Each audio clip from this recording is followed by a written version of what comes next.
Any corrections, any postulates, any wins, anything that we would like to ask or share before we get started? The floor is open.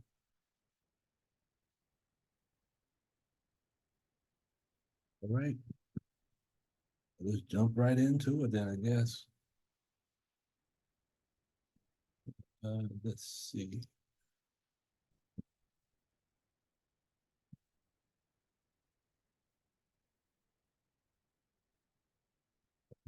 Yeah.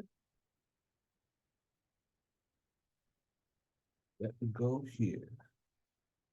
All right, family. As you can see, we have 4 devils right here, correct? Can everyone see my screen? Yes, sir. Okay.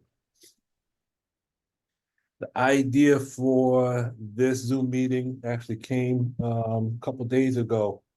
I was just about to go to bed and this idea popped in my head.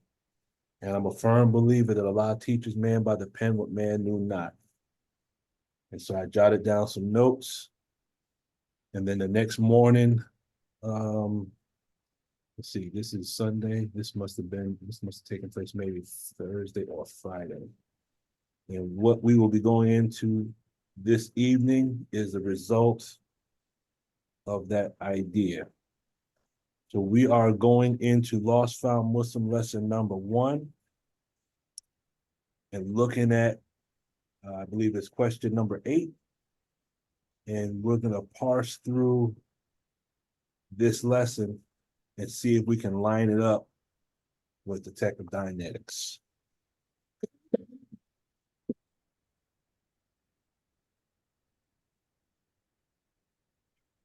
So the lesson begins, why does the devil keep our people apart from his social equality?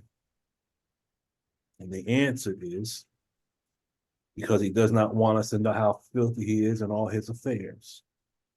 He is afraid because when we learn about him, we will run him from among us.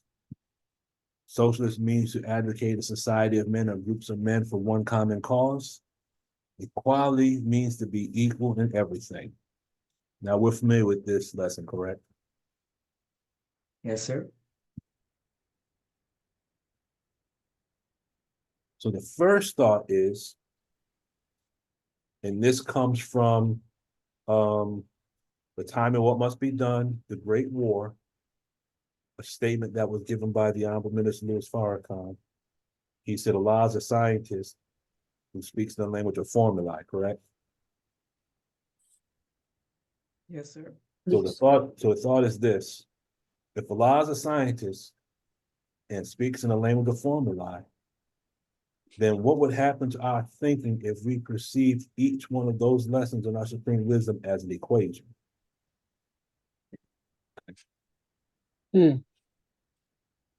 Would we be able to extract higher truths and apply them to other aspects of our lives in order to ascend into the mind of Allah? Yes, sir. Okay. So if our knowledge of the supreme wisdom lessons increased, what would be the limit of our understanding? Unlimited. Unlimited, right? Now, Allah says in the Holy Quran that he would give us a garden, the width of which is of the heavens and the earth.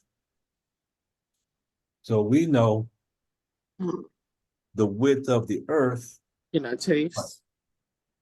What's the width of the earth? Sure. 196,940,000 square miles. No. That ain't this one. Oh, 24,896 miles. That's the circumference. 7,926. 7,926 miles is the width of the earth. What's the width of the universe? Or the diameter? The diameter is 24,896 miles. Nope, the universe. The circumference, that's the circumference. Okay. No, the universe. diameter of the universe. Yeah, the diameter of the universe. It's not 76. Is it 76 trillion miles? 76 quintillion. Quintillion. Okay. Quintillion. Quintillion. 76 quintillion miles. So we want to expand. At the last class we had, we said right now the diameter of our thinking, usually if you look generally at the population as people walk to and fro, the diameter of our thinking is the width of our cell phone, isn't it? Yeah. Yes, sir. So we want to increase the diameter of our thinking to the diameter of the earth, which could possibly mean material things or the physical universe. And then when we look at the width of or the diameter of the universe, 76 quintillion miles, we're talking about spiritual things. So our learning objective tonight, who is the devil with respect to Dianetic tech? What is the meaning, or what could be the meaning of the statement, his social equality? How can the concept of filth and the concept of his affairs relate to the engram? Why is the devil afraid? Yeah. How would we run him from among us? What is the relationship between the groups of men and aberration? And how does this statement of equality correspond to Dianetics? So what we will do is take this lesson and use it as a demo or a demo kit Thank you. to allow us to get a deeper understanding of the text. And then we're using the text to get a deep understanding of the Supreme Wisdom lessons. And all of this would be in agreement with the minister's words when he says that it was like having a treasure chest full of riches and we forgot the combination, correct? Yes, sir.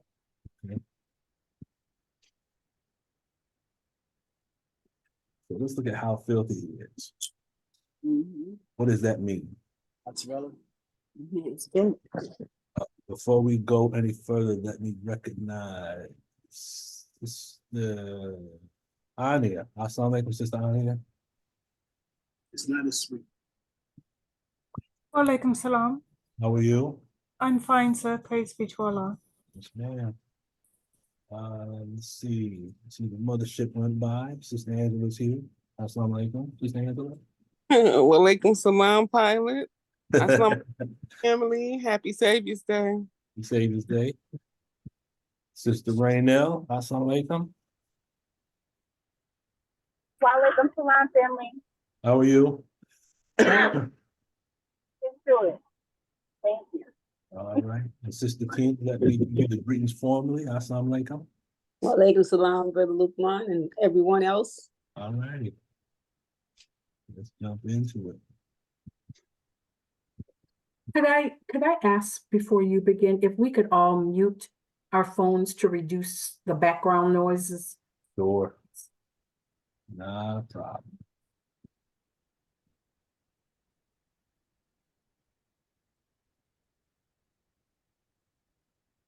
How filthy he is.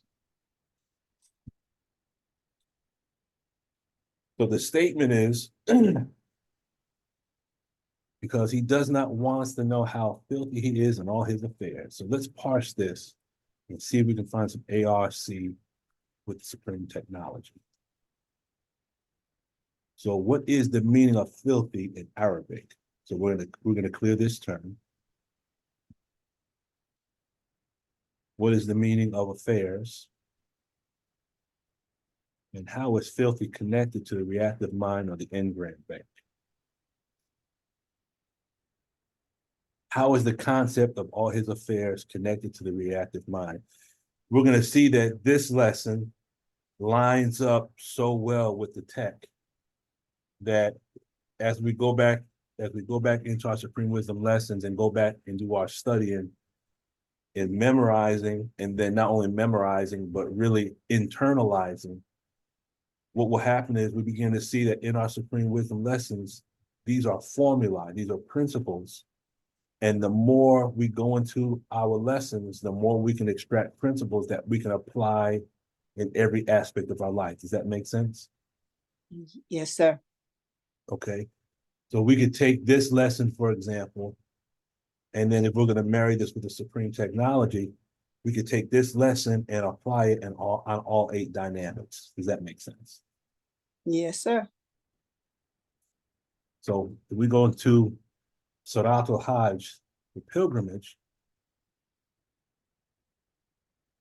this is what we use to find the word in Arabic. It says, so shun the filth of the idols and shun false words. But it's not a coincidence that I think this was actually the first ayat that came up when I was doing the word search. And in these few words are principles that have ARC with the tech. So we're going to look at the word shun, and we're going to look at filth. We're going to look at idols, and then we're going to look at false words. Dianetics in every one of these words right here. So we're going to look at the word shun. We're going to look at the word filth and idols. We're going to look at the concept of false words. And we're going to translate all this to the tech.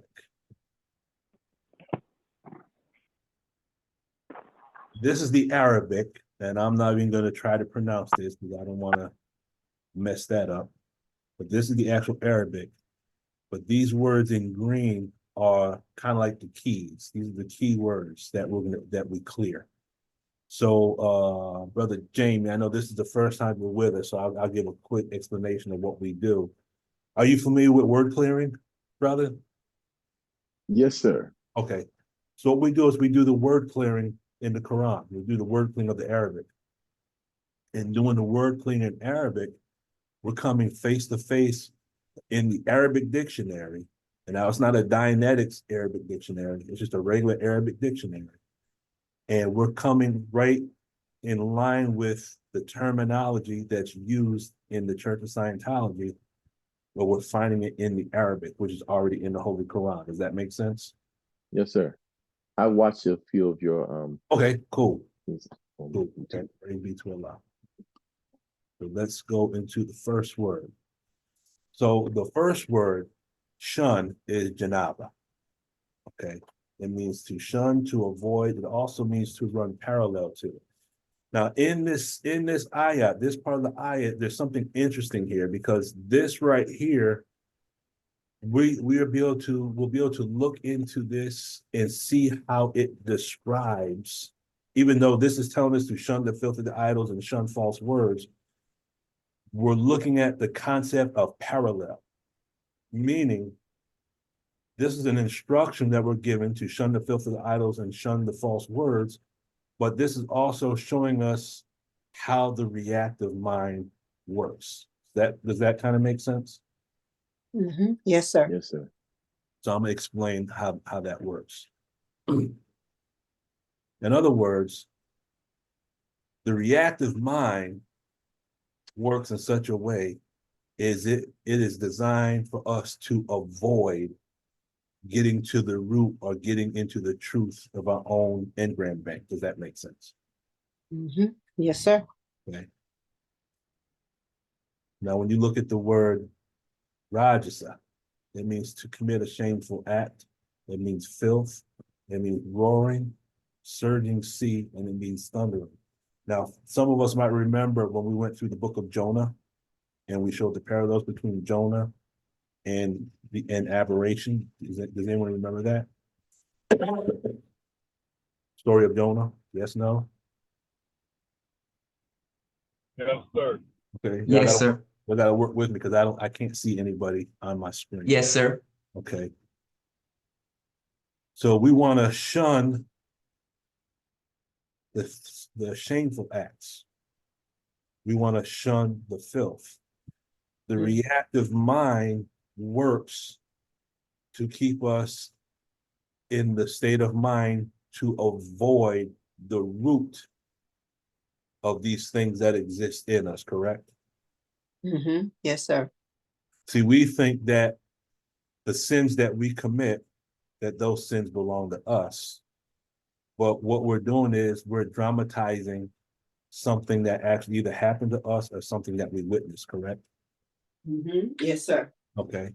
And another way of looking at what we do is that when we are sinning, when we're acting other than our own self, then we are in the valence of someone else. Does that make sense?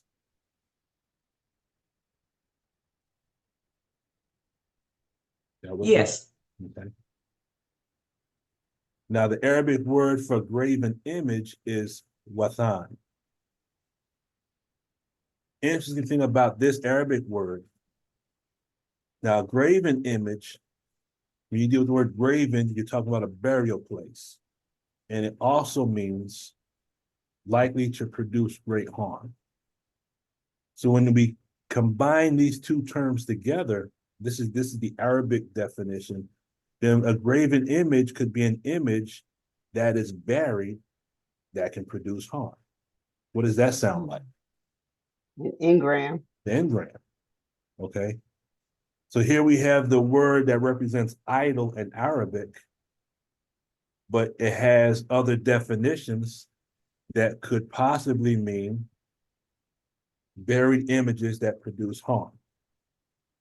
So that would mean possibly that every place in the Holy Quran where you see the word idol, you could possibly be seeing different aspects, different effects, or different content of the engram bank. Does that make sense?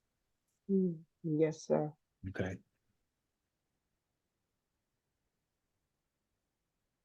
Assalamu alaikum, Sister Sharon. Walaikum salam, sir. Assalamu alaikum, family, and happy Savior's Day. Savior's Day. Okay. And then false words. The Arabic word for false words is kaula al-zuri, which means to afflict, to be fake, to simulate, or to turn away. Now, quick question. When you look at the definition for false words, what could that possibly describe from the perspective of the tech of Dianetics? A circuit? Yes, a circuit, definitely. So now we're talking about circuits, and we're talking about, remember the last time we had our meeting, we talked about engramic commands, correct? Yes. Okay, so now we look at this ayat and summarize it real quick. So shun the filth of idols and shun false words. The way the reactive mind works, it works to cause us to avoid the root of the shameful acts. It works to keep us, and we avoid the graven images that are buried that can produce harm. And it causes us to avoid the root of the circuits and the engramic commands, correct? Now, what is that causes us to avoid it? The reactive mind. The reactive mind. Okay, yes, sir. Because if we get to the root of it, that's how we reduce it, right? Yes, sir. Okay, and since the reactive mind, remember I think that they call it the dynamic principle of existence. You remember what that is? Book 1. The dynamic principle of existence is survival, right? Oh, yes, sir. Yes, sir. Okay. So does that stand true also for the reactive mind? Yes, sir. Yes, sir. Okay, so the reactive mind is trying to survive too. So basically, we're playing chess with the reactive mind. We're at war, basically. The reactive mind is doing everything possible to keep us from getting to the root of what's causing all the aberrations, the pain, the injuries. Because if we can reduce those things in the reactive mind and then refile all those memories into standard memory bank, what happens to the reactive mind? It goes away. It's, yeah, And that's the state of clear, right? yes, sir. sir. So the reactive mind is not just gonna, the reactive mind is the devil that's on the inside. That's just like the devil on the outside. Devil on the outside is not gonna just give up power. He's gonna fight until he just is defeated, correct? Yes, sir. Yes, sir. Same rule applies for the devil on the inside. Okay. So why does the devil keep our people apart from his social equality? That's the question. So we are avoiding the shameful acts. So apart from his social equality.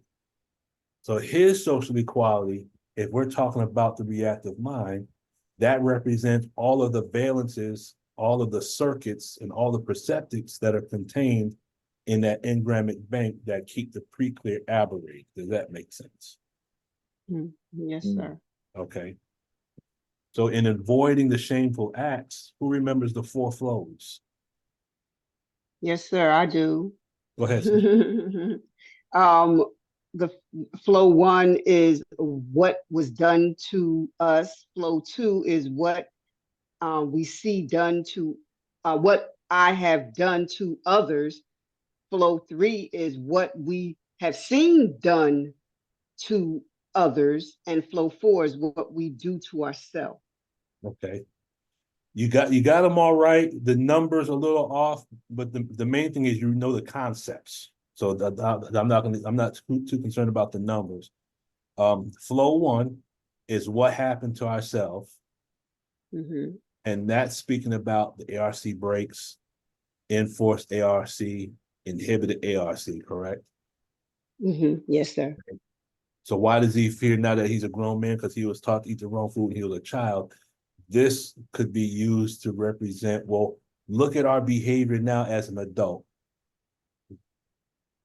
Unless you came down from the mothership, every one of us has some aberrations that we're dealing with, correct? Yes, sir. Absolutely. And it's based on the fact that it was something that we ate, not physically, but something we internalized when we were children, correct? Yes, sir. Okay, so flow one with regards to our aberrated mind is based on those things that happen to us. That's where you have the beginning of the engram, you have the valence, you have the ally computation, you have the contra survival engram, you have the different types of ARC breaks. Now, flow two is what we have done to others. What we have done to others, if you study the introduction to Scientology ethics, you have what's called the overts, motivators, and withholds. Does that make sense? Mm. Okay. So does everyone understand the relationship between the overts, the motivators, and the withholds? Is there anyone that No, does sir. not understand it? No, sir. I don't. Okay. If we translate this into our Islam, and when you deal with ethics is basically what the person does when no one, how they act when no one's around. Does that make sense? Mm-hmm. Yes, Okay. sir. From the perspective of the Bible, and I know the minister has spoke about this in one of the study guides. I just can't recall which one it is. But when you look at Moses versus Jesus, there were those that obeyed the law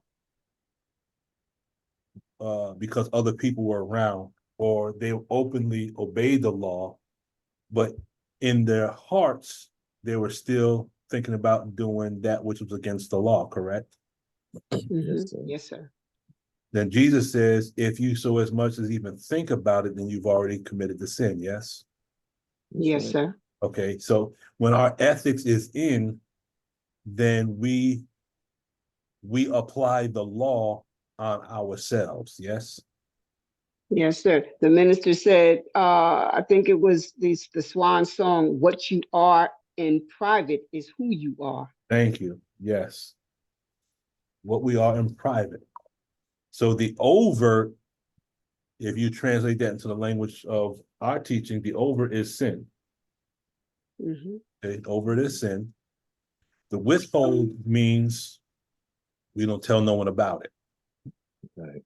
Okay, I remember years ago, Brother Abdul Sharif, and it was so long ago that it's a cassette tape. I still have the cassette tape. And Brother Abdul Sharif spoke about the little black box. Have you ever heard about the little black box? No, sir. Yes, sir. The little Yes, black sir. box represents that which we do, our sin that no one knows about except us and Allah. Mm. Mhm. That's the little black box. That's our withhold. Okay. And the motivator, if you translate that into the language of our Islam, Holy Quran says making evil fair seeming, Mm. Mhm. and the minister calls it deceptive intelligence. Meaning what? A motivator is our justification.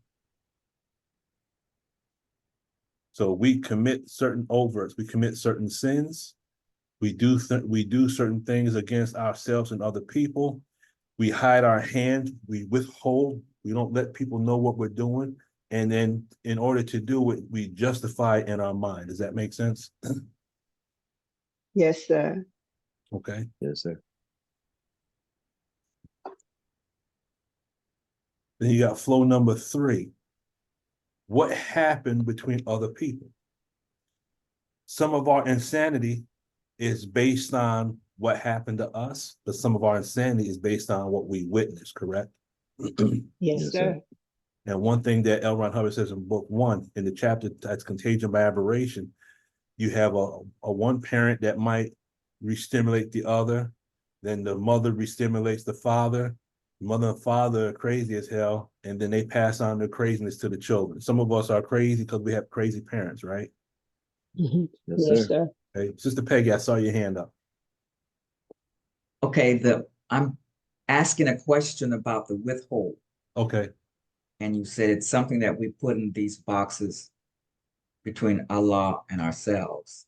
So, but we're not required to share that. but no one said you are, Well, why is it called a withhold then? because no one knows about it. Is that not a good thing? Well, the scripture does say,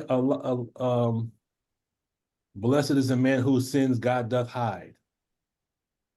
So there are certain things that we do, and I would say it like this, to get more data on it. There is a lecture, and this is something that L. Ron Hubbard talks about in Dianetics 55. The minister talks about it in a video, a lecture called Satan and the Mastery of the Sexual Urges. Mm. Basically, the more sins we commit and the more we withhold, that, now this is coming from the perspective of the Dianetics, the more we do and the more we withhold, that suppresses us. I'll give you an example. Have you ever fallen short in making prayer maybe 3 or 4 days in a row? And can you recall how you felt as for some reason you stayed away from your prayer, and how it seems like everything starts to fall by the wayside? Does that make sense? Mhm.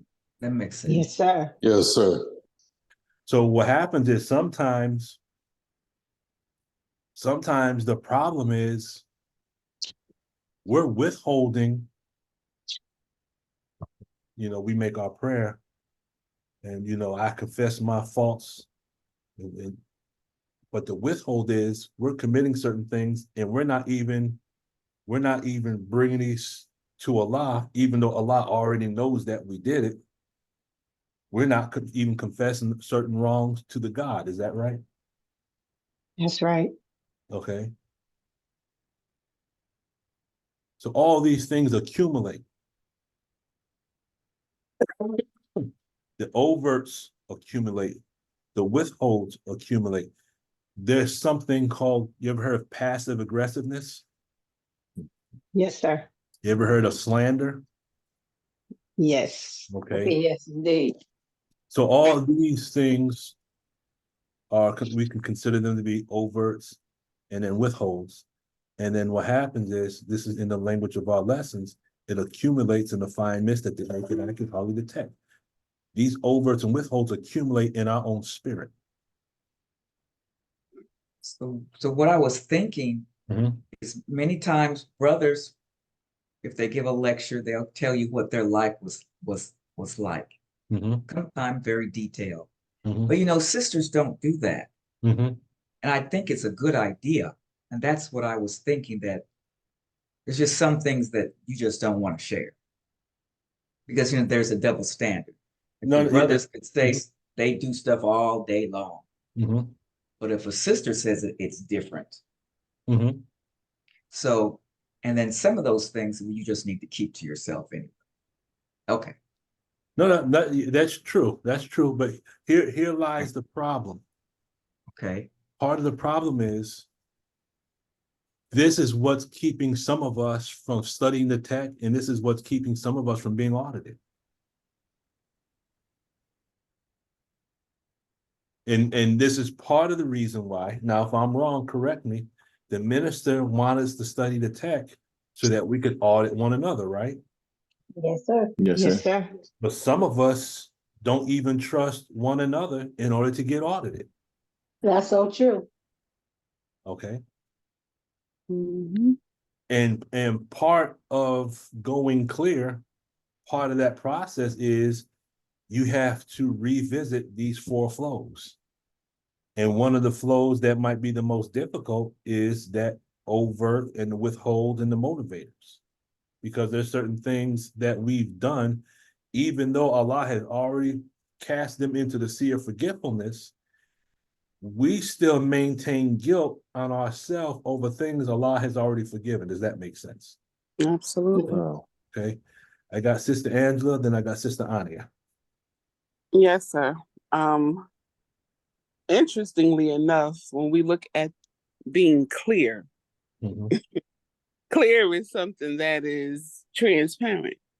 And the thing with, like Sister Peggy mentioned, I was just talking about that with the minister, how much he shares of himself in Mhm. his lectures, that makes him a very free man. Mhm.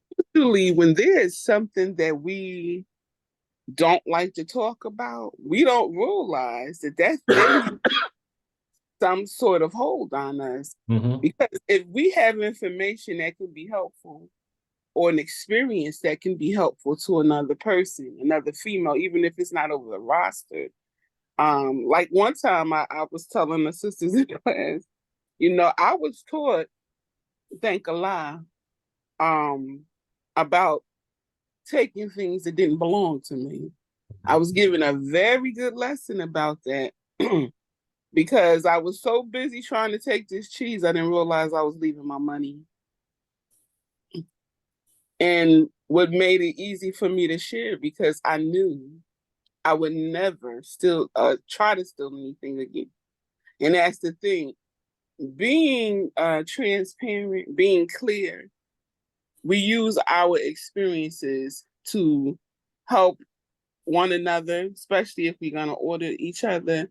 Bigger than that, the more we pull to Allah, because the more we concentrate on this word clear, for me, is being more godlike. And Allah, you know, Allah is not subservient to anything, not a deed, not a thought, not a past act, anything. He's the master of it all. So it wouldn't be anything for us to withhold. Mhm. Yes, ma'am. Thank you. Sister Ania.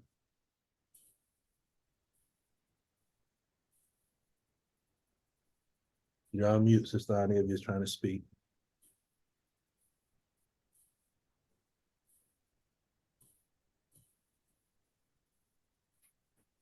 You there, Sister Ania?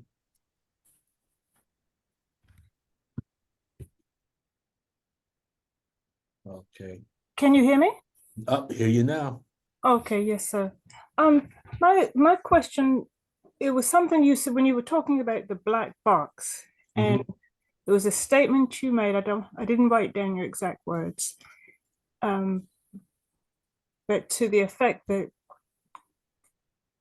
it's between us and Allah. The things that the withhold is something that's between us and Allah. Mhm. And then in answering Sister Peggy, you mentioned that it's something that we won't talk to Allah about it. So it was something like that you said. Yeah. And but it made me think about how is it that we don't talk to Allah about it? Because transparent is that Allah sees all, and it's like, you know, Allah sees what you do. Mhm. You know, as it says in the Quran, Allah knows what you do. Mhm. So you in reality, we know that we can't hide from Allah. We know that Allah knows it. So what, I guess, what is it that you mean that we don't, you know, take it to Allah, because He already knows, and we know that He knows. Well, I remember the ministers teaching it like this. He talked about Adam and Eve, and he talked about the fig leaf. And the way, if I remember correctly, he's talking about the fig leaf. The fig leaf represents something. You know, if I'm not precise with this, and anyone remembers this, just correct me. But the fig leaf represents something that we hide behind. In other words, we make the prayer and we say, Cover up the shame. say what? Cover up the shame. Yeah, we cover up the shame. So we say, I confess my faults in our prayer, but how many of us actually take the time to list those faults that we're confessing? In other words, That's right. okay, because, and again, I'm saying this generally. So we go through the prayer. You know, I confess my faults. You know, but do we take the time? In other words, are we looking at it from the perspective of the tech? Are we lock scanning? Do we say, okay, if I was to take the restrictive law, if I was to take the general rules of conduct, could I say, using the concept of like self-analysis in those lists, could I say, remember a time that I slandered someone? Y'all follow what I'm saying? Yes, sir. Yes, sir. Lock scan the restrictive law. Lock scan the general rules of conduct. You know, can you remember a time that you might have been guilty of backbiting? Can you remember a time when you might have been guilty of gossip, slander? You know, and this is just generally speaking. How many times have we really confessed our faults? For none, you know, grant me protection against my faults, for none grants protection against faults but thee. How many of us have really taken the time to actually go through and list these things in our mind? And the reason why I say that is this.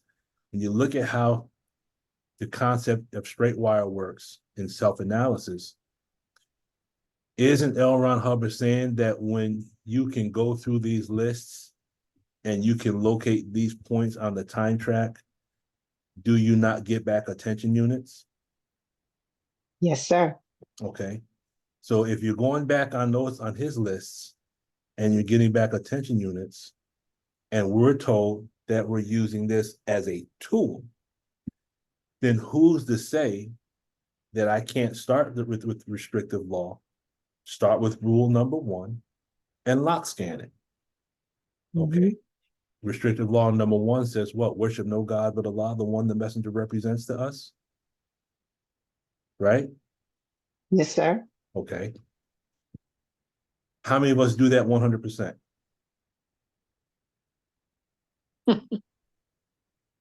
Meaning, if you clear the word worship means to give your focus to something, to give your attention to something, right? I'll give you an example. How many of us have made, and I'll say yesterday, how many of us made all 5 of our prayers yesterday? How many of us did not make all 5 of our prayers yesterday? Guilty. Okay. Now, if we're not making all 5 of our prayers, and this is outside of, if you're at work and you just can't get to it for whatever reason, how many of us, because I'm guilty of this, how many of us, we have the alarm on our phone, the alarm goes off for prayer, we snooze it, and we keep doing what we were doing? How many of us are guilty of that? Yes, I sir. am. Yes, sir. Okay.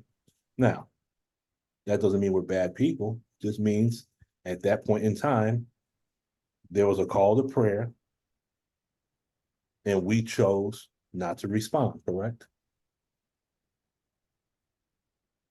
That's right. Okay. Could we say that at that moment in time, we put a God besides God? Yes, Yes. sir. Yes, sir. Okay. So that's just some of the little things that we could confess.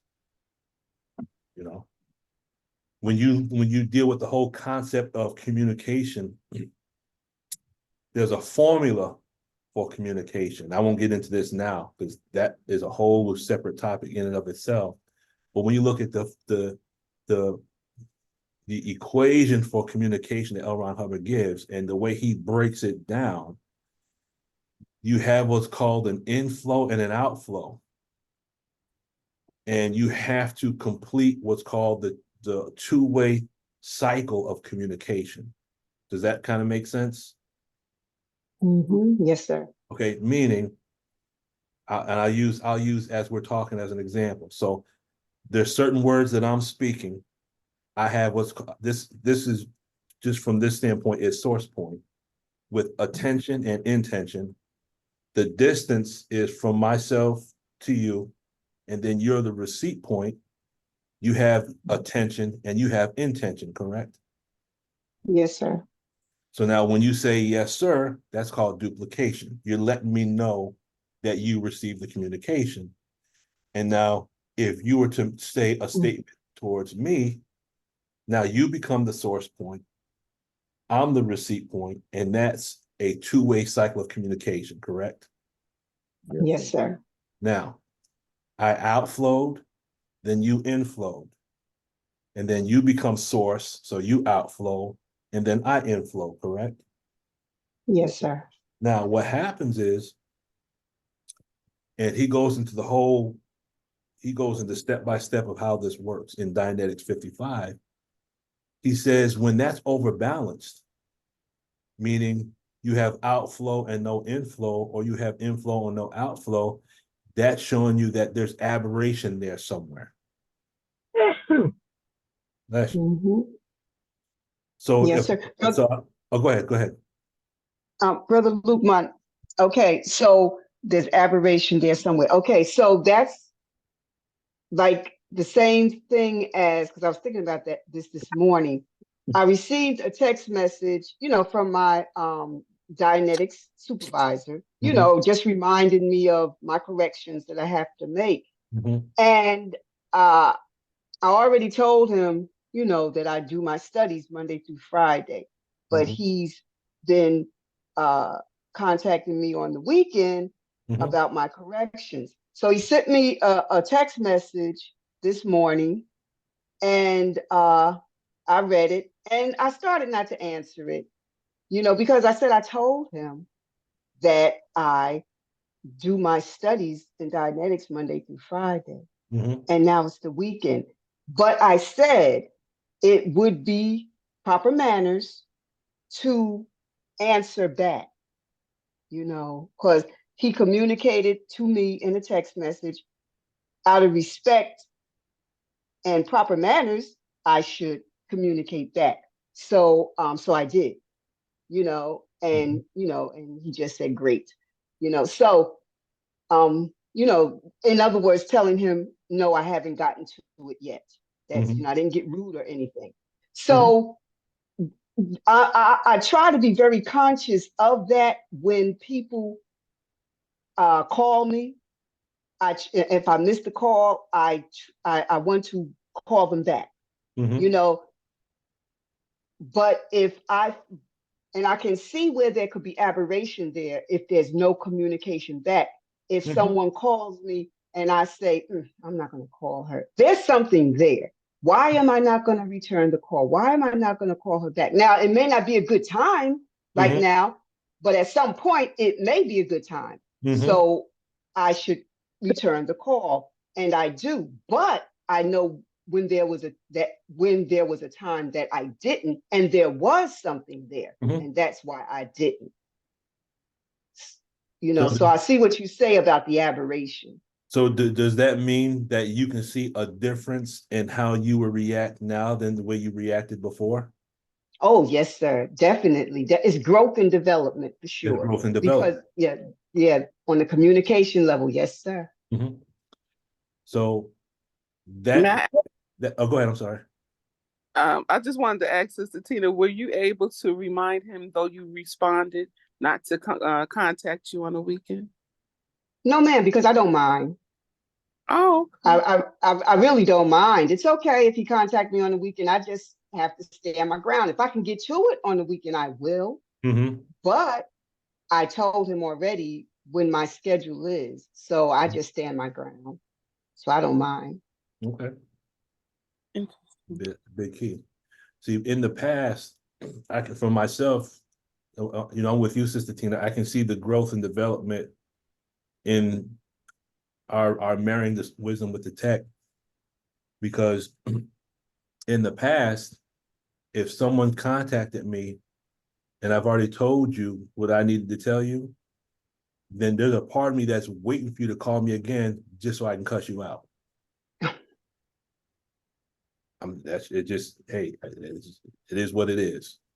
I don't do that now because Mhm. a part of the auditor's code is that you have the right to determine when you will respond.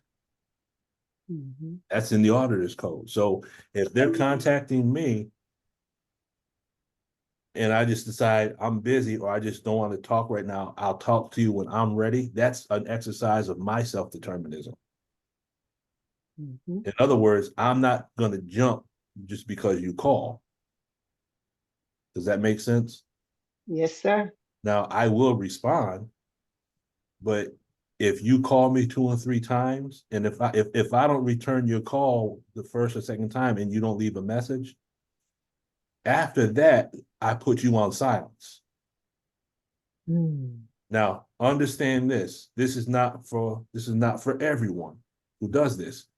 But remember, you have 10%, you have 85%, and you have 5% in all things. Does that make sense? Yes, sir. Okay. Unfortunately, and I'm hoping that I'm wrong in this, and this can be in the nation or outside the nation, doesn't make a difference. But there are individuals, their job is to purposely try to drive us up the damn tree. But even in that, because when you deal with the level of what's called level 5 of indoctrination, the goal is to maintain tone 40 in the presence of a pre-clear. In the language of Islam, it means a day will come when someone might actually spit in our face and we have to withhold our hand. You've heard the minister say that, right? Oh, yes, sir. Okay. Mhm. So just look at it from the standpoint that there's people that are around us that are like sandpaper and we are like wood, yes? Yes, sir. Their job is to rub us the wrong way. Short term, it might be a little uncomfortable, but long term, it's going to help to polish our character. In the tech, it's called bull baiting. Does that kind of make sense? Yes, sir. Okay. So all things work for good for those who love the Lord. So even the people that are aggravating, they also serve a purpose. Hmm. Sister Anya, I see your hand is up.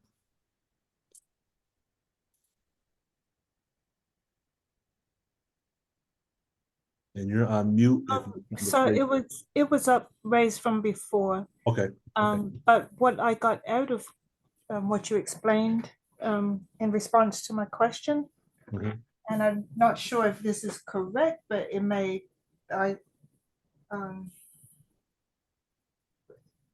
but what I got out of it was the transitive law of A. If A is equal to B and B is equal to C, then A is equal to C. Mhm.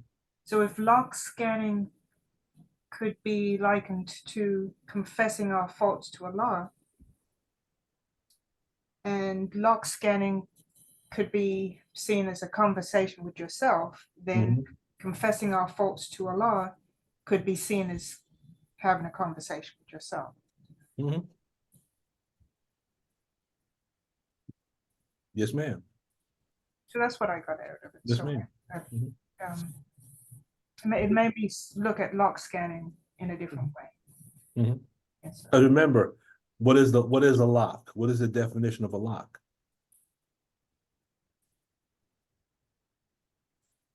A lock It's is, a moment, go ahead. it's a moment of agitation, something like that, A moment of agitation or mental anguish. mental anguish. And then when you look at it from the perspective of self-analysis, we have attention units scattered all over the time track, right? Yes, sir. Remember we talked about the one with Jet Li in the multiverse? Oh, yes, sir. Yes, And sir. every time he killed one of his self in those other multiverses, it divided that power to those that were left. So as he was able to get rid of himself in the other universes, he became stronger, right? Right. And those were the wicked selves, right? Well, That- they that weren't he necessarily did. wicked. Oh, The okay. wicked That's one was the why- one that was going and killing everybody because he wanted the power Ah, himself. ah. So they necessarily weren't wicked, but he wanted the power to himself. And we looked at that example simply as saying that when you look at the time track, look at the time track as a multiverse. And that multiverse contains all the times in the past where you still exist. And there's a version of you that's still stuck there. So there's an 8-year-old you, a 10-year-old you, a 15-year-old you that's still there. Why? Because that's a valence. That's something that comes up in present time, right? Yes. So if you can go back in the time track and you can resolve that issue, you get those attention units back. Don't you become stronger? Yes. Okay. Yes. So we were just using that movie as like a demo kit to explain, because Mother Tanetta Muhammad said that a lot of the wisdom is placed in the movies. Those that are aware will be able to see it. As we go back in our time track and we revisit these situations on our past, we're gaining back our attention units. We're actually gaining back ourself. Okay. Go ahead, Sister Angela. Yes, sir. So I have we have a little, I guess you can call it a type of epidemic where, and some of us may have experienced this, especially when we were first introduced to the tool. A lot of the language was being thrown around. Everything that happened. Oh, you got an engram. You got this. You got that. A lot of that was going on, and so it came up recently. I'm gonna try to marry this to two things. What Sister Tina said. That's why I asked the question, because I think some of us have labeled everything. You understand what I'm saying? Everything from within ourselves, I think we kind of labeled. So I was listening to Who Was God by the Honorable Minister Louis Farrakhan, and he was talking about Satan. And he said Satan is Allah acting to his left side. And when I look at the science of survival, or that the letters that you gave, which meant that represented that was the sole goal, to survive. I see being a God as a step higher than that. And being a God is perfect balance, peace, mastery, and not just survival living to the most extreme or the most supreme way to live. So I think some of our responses, like I learned not to respond like my family. My family really responds with fighting one way or the other. So I learned to get my points across in the most civilized way possible. And I learned that from the Honorable Minister Louis Farrakhan. However, I did discover with the tool how to pace myself so I can really see if this person is bothering me, if they're bringing up an engram, and if it is, if whose valence I'm in. Like I told you about the thrift store, I just was telling my niece about that today because we're doing the family tree in the mosque. We have an assignment to go back and see, whose attitudes or characteristics, aka engrams, we may have inherited that we may not understand what's causing us to act out a certain way. So I really learned to use this tool to wait and see and not be so snappy. Because that was one of my problems. It was like, there's no arguments, it is a definite fight. So at the same time, I don't want to, I guess what I was trying to figure out with you, Sister Tina, because the way you worded it when you were talking, if I asked you to call me from Monday through Friday and you call me on the weekend because you feel that you could, I didn't look at it as me stepping, or as you stepping out of character. If you decided not to answer it, or if you decided to answer it, hear what he had to say, and then remind him, I'm gonna answer it this time, but please respect what I asked you. So it's that balance I was talking about, or looking for. Yes, ma'am. And the reason I said I didn't mind, because I had experienced that with him before, where I did have to remind him. So, it's like I'm seeing that folks have to do their job. So I'm taking into consideration that that's probably his job to, to call every day or whatever if a lesson is not handed in. So being that I had been through that before with him and reminded him before, like last year or earlier this year, before I got back into my studies. And so I just say, well, I don't even mind. I just will stand my ground. And if I do it, I do it, the lesson on a weekend, or if I don't, I don't. But I wanted to respond just to answer the text, to be polite. Yes, ma'am. All right. Sister Patricia.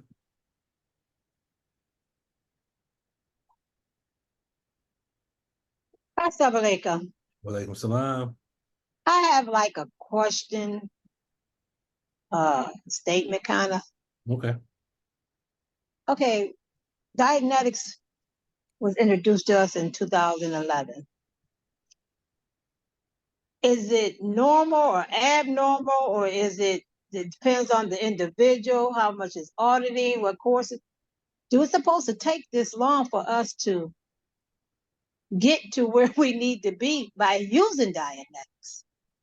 Because it's what, 13 years? And it seems like we're still at the beginning. Well, I guess that would be based on the individual. That would be based on the individual and how much studying. So let's go back to when it was introduced to the nation as a body. So we'll go back to 2012. Now, how much studying have we done consistently since 2012? Because some of us started, some of us stopped the cycle of action, and then some of us went through personal things.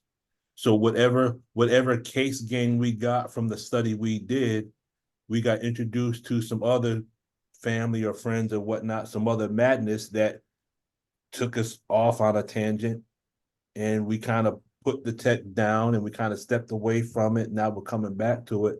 But I think the progress is based on the individual and how much the person, how much effort they put into study. Does that make sense? Yes, sir.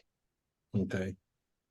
You have some people that have gone clear, and you have some people that, you know, for whatever purpose, you know, life threw them a couple of curveballs, and it might have pulled them off the course of study, and family emergencies or family situations.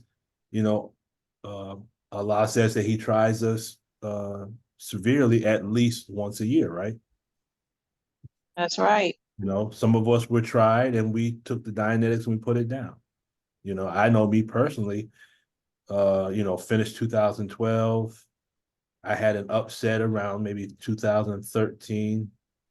On top of everything else that was going on in my life at that time. And I stopped studying altogether. You know, I totally turned away from the tech, you know, and thankfully I was reintroduced to it in 2016, and I haven't looked back since. Had I stayed on course, who's to say? I might be clear by now, but everything happens by design. Everything happens according to Allah's plan. Thank you. You're very welcome. Sister Tina. Yes, I just wanted to respond to Sister's question. Myself, in 2011, when the minister invited all the previous laborers out, and so that's when me and my husband went out to Roseland, and we were introduced to the technology and went through the weekend course. And after that, in 2011, I started, you know, trying to become an auditor. I just could not understand the wording. I couldn't understand L. Ron Hubbard's nomenclature. And I 7 years, for 7 years, I tried. I just could not get it. And it wasn't until 2020 when Brother Bateen, I was introduced in December to Brother Bateen's Zoom. And I started understanding the tech better by way of his Zoom. And then in 2021, Brother Lukman, I started attending Brother Lukman's Zoom, and I just was understanding it between Brother Bateen and Brother Lukman. Then in 2022, Brother Lukman, you know, inspired me to go ahead and take the Dianetics extension course because he was doing it on his Zoom. He was, you know, going through the extension course on his Zoom as far as helping if we had problems. And so that's when I really got started in March of 2022 and finished in June of 2022, and then did self-analysis, and then I started on Science of Survival. And in 2023, I had to stop due to, you know, illness. And in 2024, you know, I picked it back up. So I'm back on Science of Survival. So yes, ma'am. And ever since I started understanding, I've been growing in more understanding of the teachings of the Honorable Elijah Muhammad and the minister and supreme wisdom. So yes, ma'am. Yes, ma'am. I just wanted to add that. Thank you, Sister Tina. The key to remember is we might not be where we would like to be, but we're exactly where we need to be, if that makes any sense. Yes, sir. Okay. Is the dates a little off, Brother Lukman? The dates for what? Yeah, because for the when the minister called all the previous laborers to Chicago. That was the minister first called the laborers in 2010. So it was 2010 and 2011 was the laborers. And then it was introduced to the nation as a whole in I have 11, not 2012. And that's actually from the final call. If you pull up the final call, if you Google if you type in Final Call newspaper and Dianetics, there's 2 articles that will come up. One will say that that Minister Farrakhan introduced the tech to the laborers in 2010 and then introduced it to the body as a whole 2 years later. And then the second article will come up and show that that one of the first times that the Dianetics was done on a large scale, with introducing it to the whole of the Nation of Islam, that was done in 2012. But 2010 and 2011, it was introduced to the laborers, and that's kind of like when it started. But 2012 is when it introduced to the body as a whole. So, okay, flow 0. What we do to ourselves. Now, why do I say all of the above? Who else has their hand raised? Okay, that's it. Assalamu alaikum. Wa alaikum salam. I did have my hand raised, but I put it down.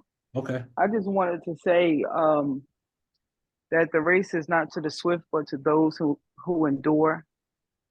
And the Honorable Minister Louis Farrakhan reminds us of that. And in the Quran, Allah talks about how He raised us in stages and degrees. Mm-hmm. And you just mentioned how, you know, wherever we are is where we are. That's where we're supposed to be. Mm-hmm. And, you know, it stands true. Some of us, our understanding is different. Some of us learn different. Some of us learn by watching. Some of us learn by actually doing, hearing things repeated, or seeing things done over and over and over again. And the beautiful thing is, the Honorable Minister Louis Farrakhan gave us the opportunity to, you know, use a tool to better our lives and the lives of those around us. So for me, I just wanted to listen today, really. However, you know, listening to everyone's comments and sharing, I hear something different in all of us. I hear growth and development, maturity, you know, a little bit more patience, a little bit more love. And it's a beautiful thing. So, you know, thank a lot much for the Honorable Minister Louis Farrakhan and raising him back up to continue the mission of the Honorable Elijah Muhammad to get us safely to the other side. Yes, ma'am. Thank you. Thank you, Sister Sharon. Go ahead, Brother Sister Denise. Lukman? Yes. Yes, sir. What is that? He who goes after knowledge never returns. Mm-hmm. It's like when we started off, and you never get away from Dianetics. It's like a reference tool, and then you find out there are other areas about yourself, as Ishmael talked about, the Honorable Elijah Muhammad giving us the knowledge of ourselves, which is a road to recovery, discovery, finding out, and as we continue to live, we continue to see other things in ourselves that we perhaps didn't know it was there or didn't pay it any attention. And so that thirst for knowledge, you know, that you never return. You're always learning things. We're learning things about ourselves. I know I am. And I have to pull self-analysis back out, or the study guides, or the restrictive laws. I mean, we have all these reference material, and when they ask the believers that when the messenger left, what happened, and they were saying you know, if we had just went back to his books, if we, you know, go back to things that is given to us Mhm. and read it again, we're told, and then see what we can bring out of it, because the books haven't changed. It's us Mhm. that are changing. So that's what I was thinking about, and as a reference material, because now it's like I got a library, Mhm. you know, defending Farrakhan, and it's like I got a library of things that I can delve into. Yes, sir. Mhm. So that's what I was thinking as we grow and develop, and it's not like I got it, we got that, but it's some more to be gotten Mhm. as we grow, and we want that. You know, we want something new. We want to be renewed. If you know, if not totally clear, but we just want to refresh ourselves. So I thank Allah for Ronell Hubbard and his methods and all this stuff that we're given. Because if we minister say, it's because you don't want to, because it's there. Mhm. But if we don't want to study it or grasp it, you know, that's on us. Mhm. That's self improvement, Yes, ma'am. which the biggest room is the room of improvement. I don't know how big that room is. It might be huge for me. But anyway, Yes, thank ma'am. you, sir. Thank you, Sister Denise.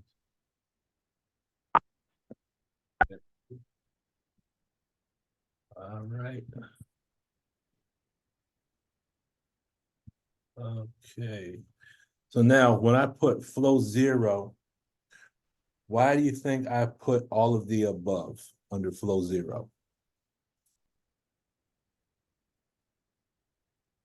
Anyone? Is it because all of the above is what we do to ourselves? That's one way of looking at it. We do all this to ourselves, right? Yes, sir. We hold on to all of that ourselves. We break our own selves. We come up with a great idea, and then doubt, the whispering of the slinking devil comes in our own mind, and then we say, "Nah, I'm not going to do that. I can't do that." You know, we start out, we have all these great ideas, all these, you know, we're at tone 3 and tone 4 going up, and then something in our mind will drop us right down to, it's not going to work. Am I the only one, or does anyone else experience that? Yes, sir. Okay, so we do it to ourselves. So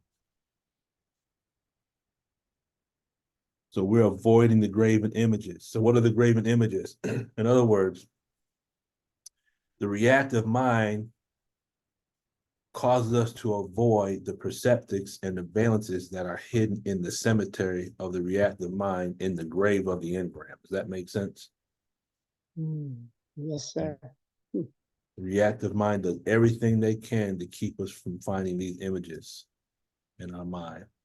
We are avoiding false words, meaning what? Which we are avoiding the root of the circuits and the engramic commands. This is how the reactive mind works, correct? Yes, sir. Has anyone gone through processing and realized that there was a phrase that had been holding you back your whole life, and then you realized where that phrase came from? Has anyone ever experienced that? Yes, sir. I have. I just can't pinpoint it right now. I have to think on it, but I know I have. Okay. Yep. Can you explain that, what you just said, Brother Lukman? Yes, ma'am. Remember, the engram itself is a moment of unconsciousness that could have been brought about by pain. It could have been brought about from being under anesthesia. It could have been brought about by induced by drugs. And there was an injury that took place. There was a person involved, and there was a statement that was made, correct? Okay. Yes, sir. In Dianetics, it's called the demon circuit. In Islam, we could say the whispering of the slinking devil, correct? Who whispers into the hearts of men from among the jinn and the men, yes? Yes, sir. Okay. So we have these circuits, we have these phrases in our mind. And sometimes when we dramatize out of the engram and we are verbalizing these circuits, and what we're saying doesn't really belong to us. It was something that was said to us, something that we heard, correct? Yes, sir. Okay. But once, for individuals that have gone through processing and have gotten to the root of it, and they realize, they say, oh, wait a minute. And the auditor might say, okay, who's in the room? And say, my aunt is in the room. They say, oh, wait a minute. Where is she standing? She's standing by the refrigerator. What color is the refrigerator? So you're gathering all these perceptics, and then it clicks, and then you realize that that statement was something that was said to you in a past event, correct? Yes, sir. But we've been saying it to ourselves our whole life. Okay, so we've been again. There's a brother by name Brother Ed. I met years ago at Ebony Awakenings, and we just met again. I bumped into him again at Flag a couple of weeks ago, and there was a song that was playing when he was 8 years old, when he found out it was someone, I think it was someone in his family passed away, and there was a song playing, and his whole life he was the type of person where he would not show emotion. Does that make sense? Yes, sir. And the reason why he didn't show any emotion, he said, as he was being audited, this song came back to his memory. And it was a song that was playing at the time, if I remember correctly, it was a song that was playing at the time that he received word. I want to say his mother passed away, but I'm not 100% sure. But the bottom line is he experienced a loss. Does that make sense? Yes, sir. And this song was playing, and at the end of the song, it's almost like to a point where if you're not paying attention, you won't even hear it. There's a voice in the song that's saying, big boys don't cry. Big boys don't cry. He had been listening to that circuit recorded in his reactive mind. And so his whole life, he never cried. Because why? The reactive mind takes things literally, correct? Yes, sir. Go ahead. Yes, Sister. sir. Yes, sir. A dramatization of that, if anybody has time, there's a movie called The Canker Man, and The Canker Man is, well, I guess I'll tell you if you watch it. Basically, The Canker Man is developed by a tragedy that this child experienced, and it becomes dramatized. It comes to life from a trauma. Mm-hmm. I know, how long would that movie come out? Maybe 2018. Okay, that's on my list. And for those who have not seen the movie, remember The Cell with Jennifer Lopez? Yes. If you want to see a movie that's showing you the reactive mind and engram bank, watch The Cell. Because that dude was a serial killer, but it was based on something that happened to him when he was a child. And that's in the movie. And in other words, the way the technology worked for that movie, what they're showing is they would actually go into the other person's mind, and they were trying to, it's almost like go into their mind in order to process them. Does that make sense? Okay. It was almost like they were auditing from within their own mind. But this dude's mind was so crazy that if you go in there and you might get lost. That's how crazy his mind was. So it shows you what the engram bank or the reactive mind looks like. Does that make sense? Yes, sir. And for those that saw the movie, remember that demon-like character that he was in that area? Yes, sir. That's like the genetic entity. That's the straight Satan in his own world. Okay. Good movie if you're a student of the tech. Okay. All his affairs. So what are all his affairs? The reactive mind. You're talking about the devil. all his affairs. In the Holy Quran, it says, in the name of Allah, the Beneficent, the Merciful. And thou art not engaged in any affair, and thou recites not concerning it any portion of the Quran, and thou do no work, but we are a witness of you when you are engaged therein, and not the weight of an atom in the earth or in the heaven is hidden from thy Lord, nor anything less than that, nor greater, but it is all in a clear book. Okay. In other words, everything that is done is recorded somewhere, correct? Yes, sir. Okay. It's recorded in us. Okay. If you go to the religion of Islam and you go into the introduction to that book, Maulana Muhammad Ali explains how the book that we are the book. Okay. When it talks about the kitab, it's talking about us. Okay. So the mind of Allah, can we say that the mind of Allah contains all perceptics, past, present, and future? Yes, sir. Ooh, yes, sir. Okay. So when you look at this ayat in Holy Quran, Surah 10, Surah Al-Yunus 1061, it kind of is in agreement with what L. Ron Hubbard says in book 1. He says the entire physical pain and painful emotion of a lifetime, whether the individual knows about it or not, is contained, recorded in the engram bank. Nothing is forgotten, and all physical and painful emotion, no matter how the individual may think he has handled it, is capable of re-inflicting itself upon him from the hidden level unless that pain is removed by Dianetic therapy. Can you see the ARC between the Holy Quran and Dianetic Book 1 right there? Yes, sir. Okay. Absolutely. So the Holy Quran is, remember, Allah says in the Holy Quran, some of its verses are decisive, they are the foundation of the book, and others are allegorical. So the wisdom of the Holy Quran that's an allegory, if we can pierce through the allegory and we can extract the principles from the Holy Quran, there are truths in the Holy Quran that we can use to understand all things, correct? Yes, sir. Okay. Brother Lukman. Uh-huh. So an engram is not just pain during unconsciousness or what was said to us during unconsciousness. It's also painful emotion. That's the secondary. That's the secondary. Okay. Right. That's the secondary. That's the painful emotion is in the secondary. And remember, locks and secondaries all have to rest upon the engram. Engram has to be in place. Okay. Okay. And the locks and the secondaries are like on, it's almost like a pyramid, and the base is the engram. Does that make sense? Yes. I'm picturing it. Yes, Okay. sir. So the foundation of the pyramid is the engram, because you're going to build on the foundation, right? Okay. Okay. So the foundation would be the engram. Anything you build on top of that will be your secondaries and your locks. And then remember, the key in is the first lock on the chain of locks. Does that make sense? Yes, sir. Okay.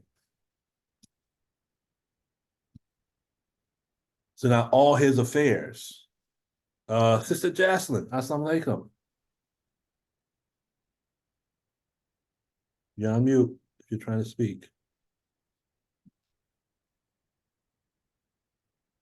Can you hear us? If not, we'll keep going until you can get through. Okay, I got it now. There you go. Wa alaikum salam. Brother Lukman, you had said something that was interesting, and I just wanted to get clarity. You said that the reactive mind receives things literally. So would you say the only time that we should receive something as literal is if it is an actual fact, and or if you receive something as literal, that means you're always using your reactive mind? If you take something as literal, how is a person to I mean, if you take it literally, that means that you're going to respond like it's personal. I mean, I don't know, that statement just stood out to me, that you said the reactive mind receives things literally. Okay. So when you take, and I'll use the example from the Dianetic video, the little girl falls into the swimming pool, right? Y'all remember the video? No, but Okay. I'm- So just picture this in your mind. A little girl falls into the swimming pool and she's struggling, because she can't swim. And then think about what goes through her mind as she's in the water struggling. And then I think in the video, the father jumps in or whatnot. But while she's in the pool struggling, someone says she can't breathe. Okay, there goes the circuit. So now what happens is she can't breathe. Now at the time she's struggling in the pool, her analytical mind is off and the reactive mind clicks on. Does that make sense? Yeah, I understand what you're saying now. So you're saying when a reactive mind, someone could be saying something and then you receive it as and it affects you like it's actual, but it's not actual. It's just somebody saying it, but your actions respond to it like it's the truth. Like so that might, if her reactive mind responds to that statement, she can shut her own breathing down because somebody said she couldn't breathe. Is that And what you're saying? that's called asthma. Yes, sir.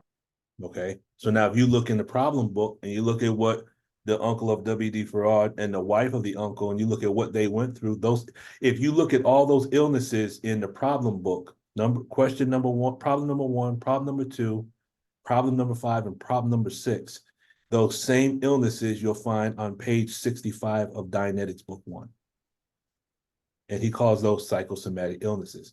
So based on our past, there were certain situations we went through, certain things that happened, and now in present time, we have certain illnesses, but those illnesses are psychosomatic in nature.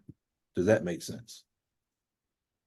Yes. So Okay. you're saying that a person that responds to things with a reactive mind causes themselves to be psychosomatic and create their own illnesses because of how they receive what someone else said or what they may have told Right. themselves. The illness is not what they told themselves. It's a circuit that was put in place back on the time track. So why is the person troubled? Use English C lesson number 1 as a formula. Why is the person having problems breathing now as an adult? Because they were taught to have breathing problems when they were a child. Can you see that as a formula? Yes, sir. Just take out the word fear and put in Yes, sir. something else. Then you realize, our study guides, there's 7 impediments, correct? Yes, sir. Okay. So now pride, envy, greed, lust, fear, anger, and vanity. Why is now if I say greed, let's say gluttony. Why does a person overeat now as an adult? Perhaps food was a rewarding system was given to them when they were a child. Now, how many of us have ever had a parent that beat the hell out of us? Then they said, I only did it because I love you. And then they gave us something to kind of calm us down to keep us from crying. Am I the only one, or is there anyone else? Huh?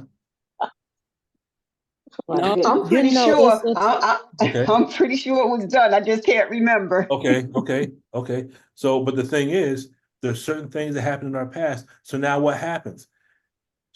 At the time that we received the whooping, did not, and as I'm saying this, some of us are going back on our time track right now.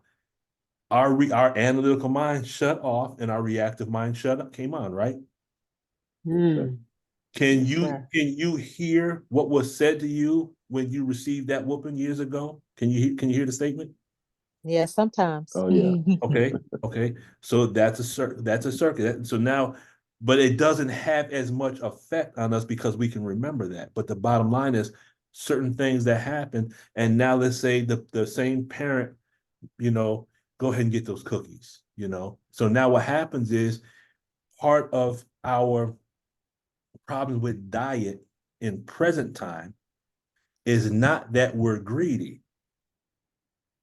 Some of us, we think that, I'm one of them. I'm fighting with my weight right now. It's not that we're greedy. The way that Dr. Gabor Mate, now Dr. Gabor Mate is someone who I listen to a lot. He deals with addiction. He deals with childhood trauma. You go on YouTube, you can find his videos.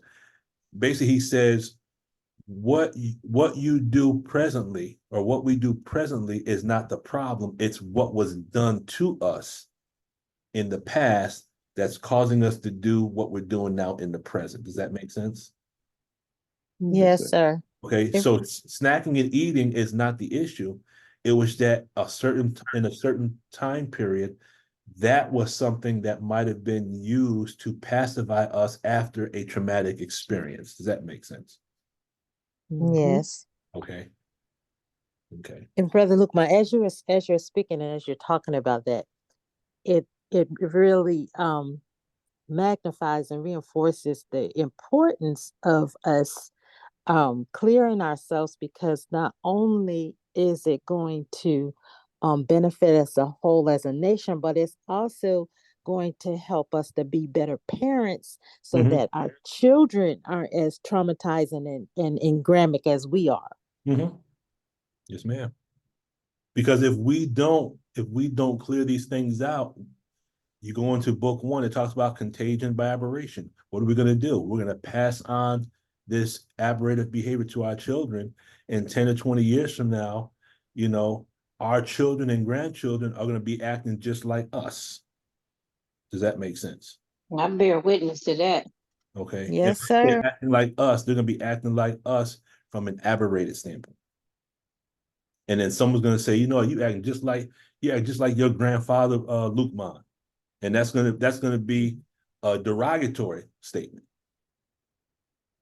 You say you sitting there and fighting and cussing just like your grandfather. Brother Luke, Yes, will you say that name again for the YouTube and spell it? Gabor Mate. So the first name is Gabor, and the last name is Mate. He has a couple of books, but the one book I'm reading right now is called The Myth of Normal. Excellent, excellent book. And when you read the book, he's really giving you the scientific data that's bearing witness to what L. Ron Hubbard taught in the 50s. Thank you. You're very welcome. Okay. All the devil's affairs. Okay, so why does the devil keep our people from his social equality? Well, the engram is composed of circumstances, natures, and conditions of the valences from our time track, correct? Yes, sir. Okay. So all his affairs could represent all the physical pain, all the painful emotions that have been recorded in the engram bank. So the reactive mind does not want us to know all the circumstances, conditions, or situations that are recorded on our time track, right? That contain what? That contain the filth. So the reactive mind doesn't want us to know the root or the source of the shameful acts, right? So the reactive mind would rather have us think that we're the negative person, but the root is called the basic on the chain, or you get to what's called the basic, correct? Right. Yes, sir. So he doesn't want us to know all of his affairs. It's like saying the reactive mind does not want us to know all the root of all the shameful acts that we've committed. Those shameful acts don't belong to us. That was something that occurred to us or something we witnessed. Okay. The reactive mind does not want us to gain access to the graven images, or in the Dianetic language, we would call the hidden perceptics. Does that make sense? Yes, sir. Okay. And the reactive mind does not want us to get to the root or source of the engrammic commands or the demon circuits. Okay. That's why the reactive mind uses bouncers, correct? Yes, sir. That's why the reactive mind uses holders and groupers and misdirectors and deniers. As soon as you start getting close, the reactive mind's like, oh no, we can't let you get close to this. This person belongs to me, right? If you watch movies that deal with Satan and devils and stuff like that, they always have someone captive and always doing everything they can to hold on to that person.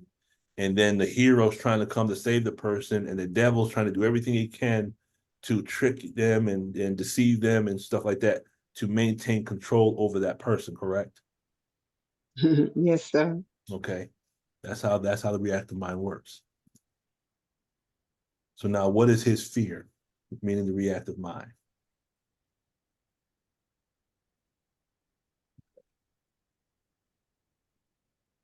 Says he's We will learn afraid about him. because when we learn about him, we will run him from among us. Well, how does that parallel with our Islam? Well, we're gonna look at the word afraid.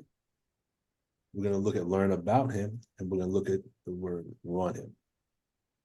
Okay, a lot of tech in this right here. So when we look at what is afraid and how is it connected to the tech, we're going to look at learn about him. And then what is the significance of the term run? We know you were running the process, right? Right. So is the reactive mind afraid? Okay, the devil's afraid, the devil's afraid, right? Yes, sir. And then Sister Anya, if we use the transitive law, if the devil is afraid and the devil is the reactive mind, then the reactive mind has to be afraid also, right? Right. Okay. So now if you look into tech, book 1, page 145, there's the odd part of emotion is that it is so ordinary based on the word content of engrams. If an engram says, I am afraid, then the abari is afraid. Okay. So that fear might be a circuit. Hysterical blindness and deafness or extended sight or hearing are useful in diagnosis. The first hysterical blindness means the patient is afraid to see. Hysterical deafness means he's afraid to hear. Page 231. In other words, when you have what's called sonic and visio shut off, this is a fear of hearing and seeing. Does that make sense? Yes, sir. Okay. So our body, the reactive mind purposely doesn't want us to see and doesn't want us to hear because that right there it contains something. Me personally, from the age of 7 going all the way backwards, I only have maybe a handful of memories. My whole childhood is missing. And I'm hoping to kind of figure out why. Okay, I just have a couple little glimpses and pieces, but my whole childhood is just like darkness. I don't even see it. The engrams compress a man and make him small and afraid. Okay, so if the person's afraid, then the engram, the reactive mind is afraid. So the reactive mind is afraid that we will learn about him, right? Yes, sir. Okay, how? How do we learn about him? Meaning the reactive mind. Learn means to gain knowledge or understanding or skill in by study, instruction, or experience. So we want to learn all about the reactive mind.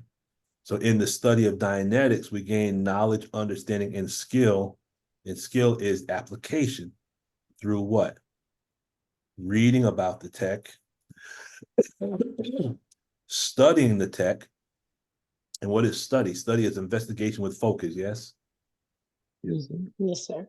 And then we get experience, either as an auditor auditing someone, we see how it works, or we receive processing and we gain the benefits of it, correct? Yes, sir. Yes, sir. Okay.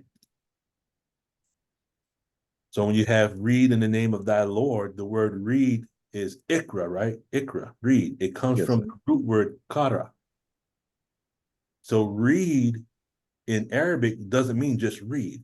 It means to ask someone to recite or read. It means to investigate, examine, explore, search, or to study something thoroughly. So when Jibril said Iqra to Prophet Muhammad, peace be upon him, you know, what book was he supposed to read if the Holy Quran wasn't present? Right. Who was he supposed to investigate? Who was he supposed to examine? What was he supposed to explore? Is it possible that his life was a process of him studying himself? Yes, sir. Okay. The reactive mind doesn't want us to investigate, examine, explore, search, or study the mind of the PC. Okay. So what is the process of learning and what is running? So it says he is afraid because when we learn about him, we will run him from among us. Now, you see this is a mnemonic device, ICRM, right? You see it? And I see the reactive mind. but each one of those letters actually represents something. So ICRM, the I represents investigate. Okay, when we're processing, we're auditing, when we open up the case, don't we test the perceptics? Yes, sir. What did you have? What did you have for dinner last night? Right. Okay. Aren't we searching now and auditing? Yes, sir. Okay. You know, now we're examining, we're working with the file clerk. Okay. We're exploring. Okay. The R stands for read. Question. Is the reactive mind in the tech the same as receiving the book in your left hand in the Holy Quran? Wait, say that again, Brother Lukman. In the Holy Quran, it says, talks about those that receive the book in the left hand and those that receive the book in the right hand, correct? Yes. Now, I'm just throwing this out there. I'm postulating this. Is it possible that when it's talking about receiving your book in your left hand and your right hand, is it possible that it could be talking about the analytical mind and the reactive mind? Okay. All I'm right. just The using- reason I asked you to say that again is because you have up here just your left hand. So I wanted to. Oh no, I'm but you were I'm talking about about to- your left or your right. Yeah, but we're about to go through that too. We're going to go through both. Okay. Okay. But I put this here just to kind of plant a seed of something that is about to come, something for us to consider. And then the M stands for mitigate. Well, what does mitigate mean? Mitigate means to cause to be less harsh, hostile, or severe. Well, isn't that processing? Yes. Okay. So if you just use the mnemonic device, ICRM, that kind of gives you the steps of what you're doing when you're processing someone. You're investigating, you're searching, you're examining them, you're exploring, you're reading them. You're really reading their book.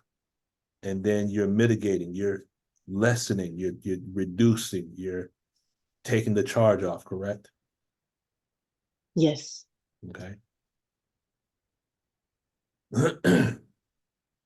Now that we have investigated, searched, explored, and read the book, meaning the time track, that may have been given in the left hand, we're going to see if we're going to use what's called the scientific method. So we're making a hypothesis here. Left hand reactive mind.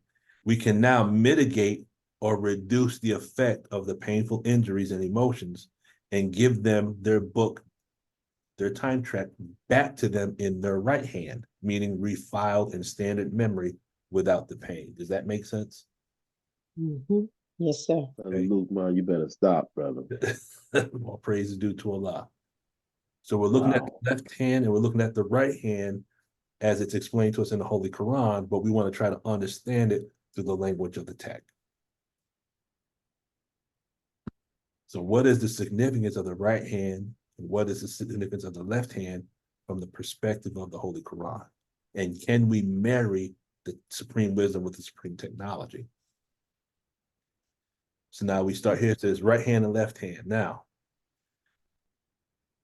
in the name of Allah, the Beneficent, the Merciful, and you are three sorts. So those on the right hand, how happy are those on the right hand? And those of the left hand, how wretched are those on the left?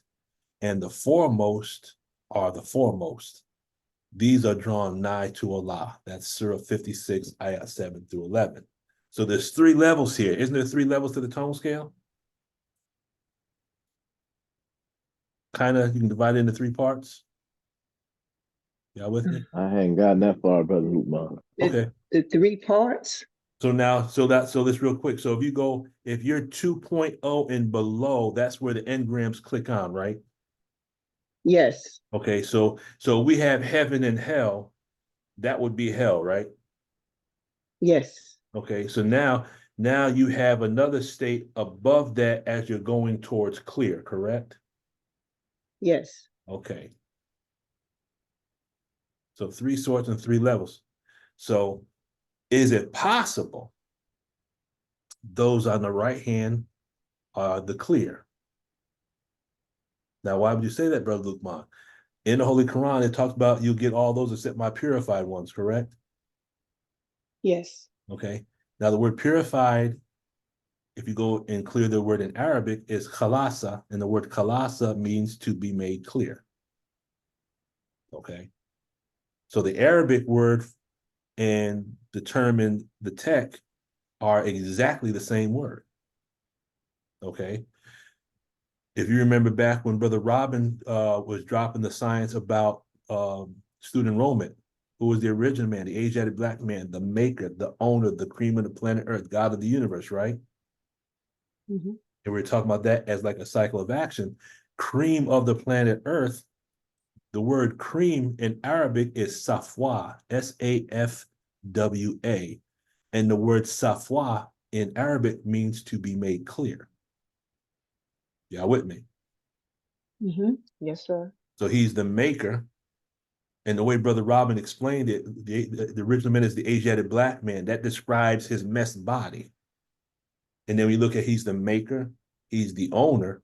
It's like a gradient. First you make something, now you own something. Now you're the cream of the planet Earth, and then you become God of your universe, right? It's a gradient level. Yes, sir. So the foremost, is it possible the foremost, could they be the operating or the OT, the operating Thetan?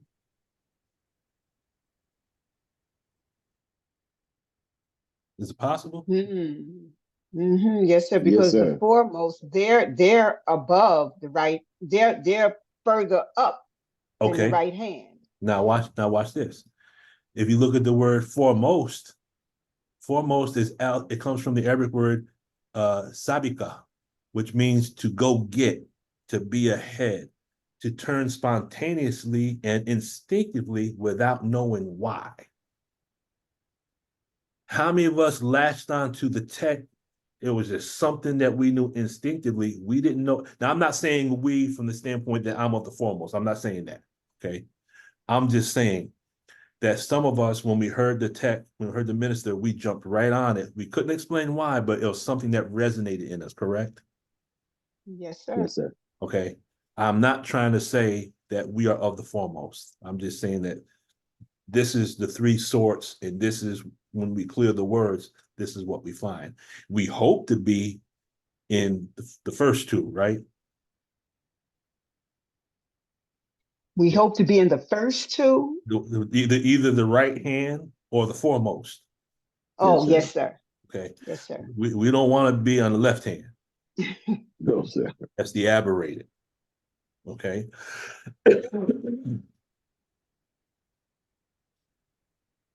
So you look at the word in Arabic for right hand, the word is yamana or yamana. It means fortunate, it means prosperity, it means success, and it means blessed. Where is that on the tone scale? That's above 2.0 for That's sure. above, right? It's above. Yes, sir. Okay. It says in the Holy Quran, it says, on that day, you will be exposed to view. No secret of yours will remain hidden.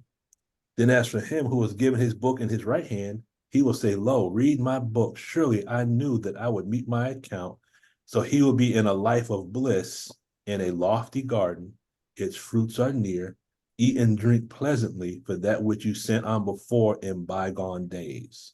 Now look at what it's saying there.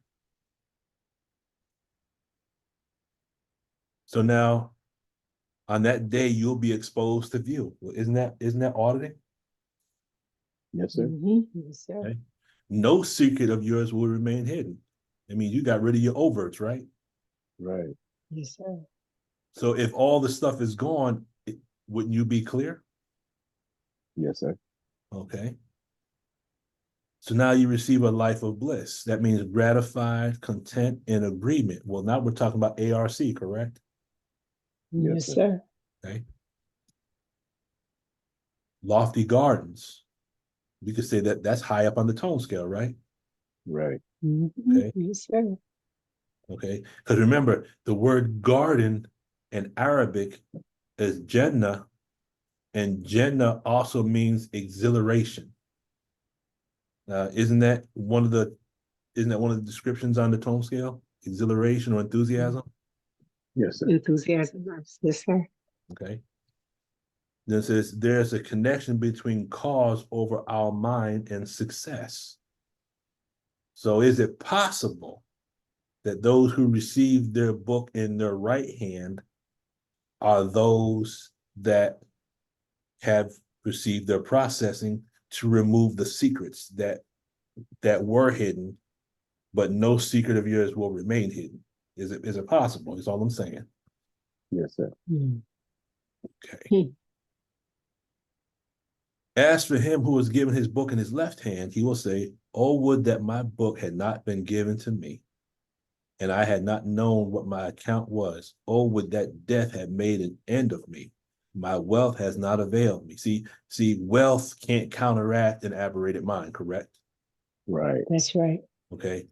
Rich people are committing suicide just like poor people, right? Yeah, that's right. Yes, sir. It says, "My authority has gone from me. Seize him, then fetter him, then cast him into burning fire, then insert him in a chain, the length of which is 70 cubits." Okay. So the word for left hand means to touch, to overcome someone with feelings or emotions, to break up or dismember. There's always one word that slips through there, but to overcome someone with feelings or emotions. Well, isn't that aberration or dramatization? Yes, sir. So do we see how it's connected? Yes, sir.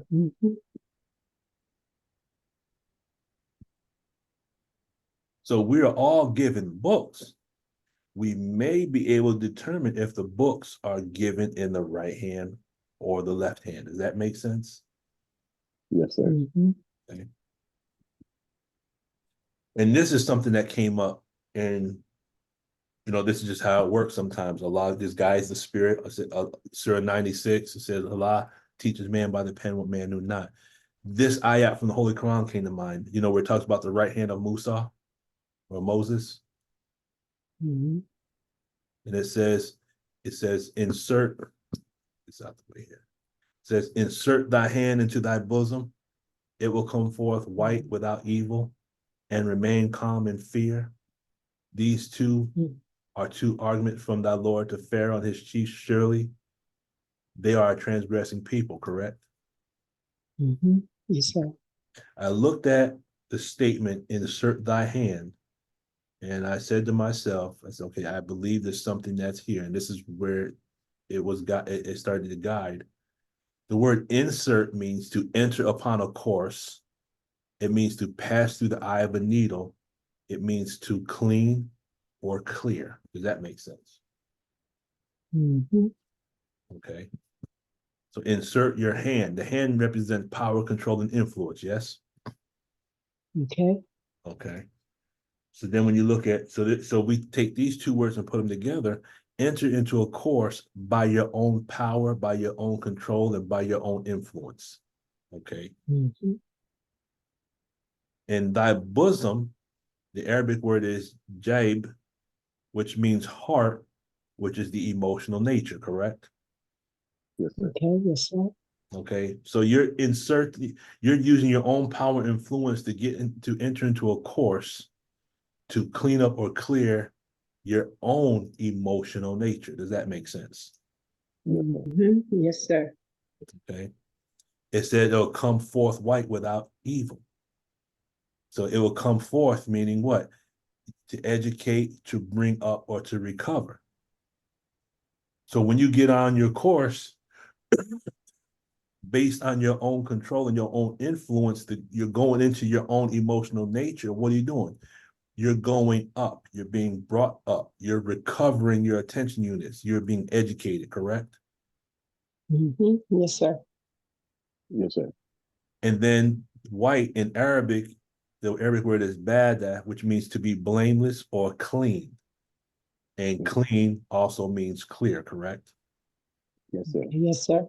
Okay. And then without evil, that means affliction, grief, pain, to be offended, annoyed, or angered. And as I read this, I said, what if this is talking about how we are to get to a point of remaining calm, even though we might be annoyed, we remain calm in the presence of anger or fear. That's called tone 40, right? Okay. In the Bible, it talks about Allah appearing as a burning bush, right? Yes, sir. Yes, sir. And the Honorable Minister Louis Farrakhan explained that. He said that represented the fact that, yes, God has emotion and God can be angry, but God does not allow his anger to consume him, correct? Right. Yes, sir. So how could a bush be burning and not burn up? It's a demo kit, or it's an allegory of an individual who does have emotion, but they don't make decisions based on emotion, correct? Yes, sir. Right.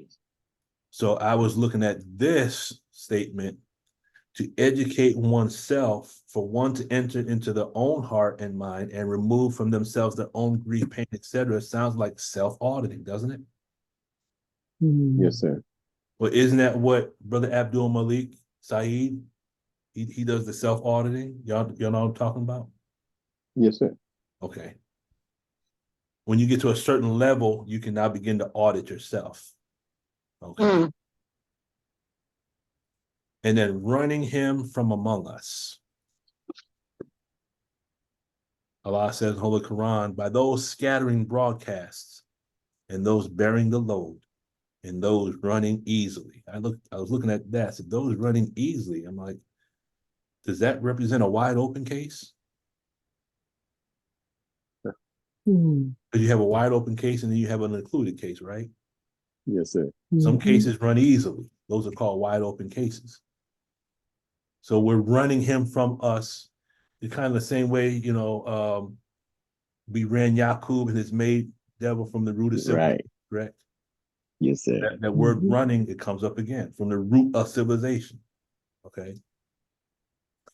So when you look at the word running easily, you come to the word to be in progress, to cause the flow, flux, performance of an action, measures, and steps. So we're running him now. We're going through a progress where we're performing the action in steps. Running him from among us could mean to run the engram, to get the engram bank to flow easily, that it can be driven from us. Does that make sense? Yes, sir. Yes, sir.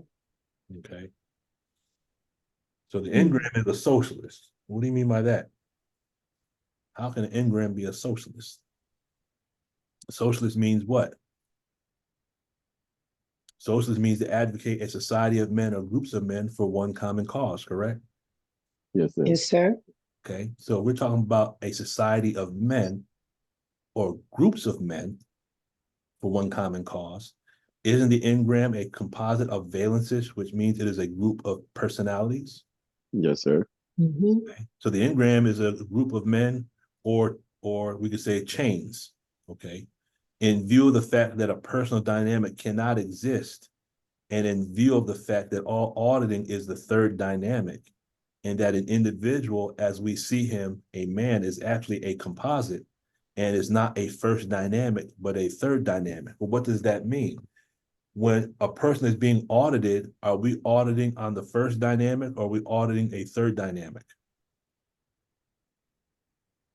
Sounds like on the third dynamic. It is. That's why he's called a composite. So the person is a first dynamic self, right? Right. Yes. But that self is a composite of a group of personalities, right? Yes, sir. Yes.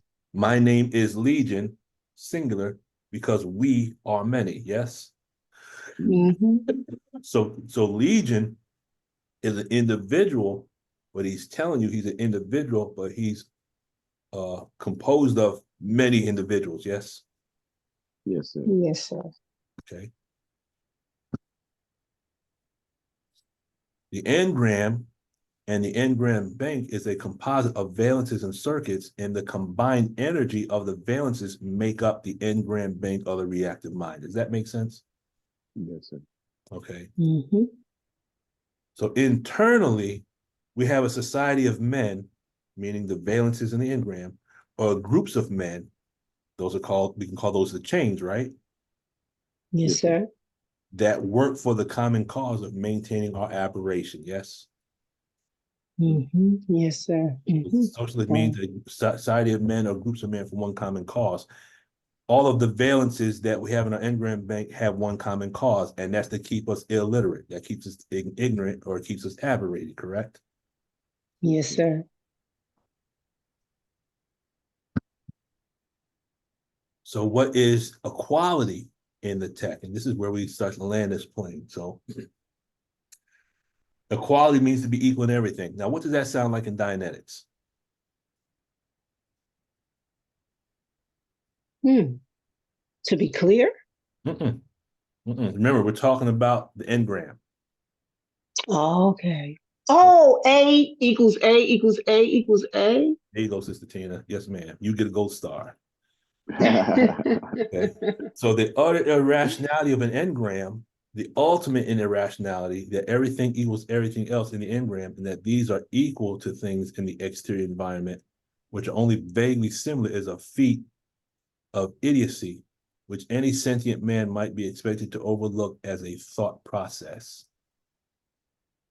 Identity thought, and this is from the book one, the type of thought of the reactive mind, it thinks in terms of full identification, which is to say identities, one thing identical to another. This can be stated as everything equals everything, right? Equality means to be equal in everything.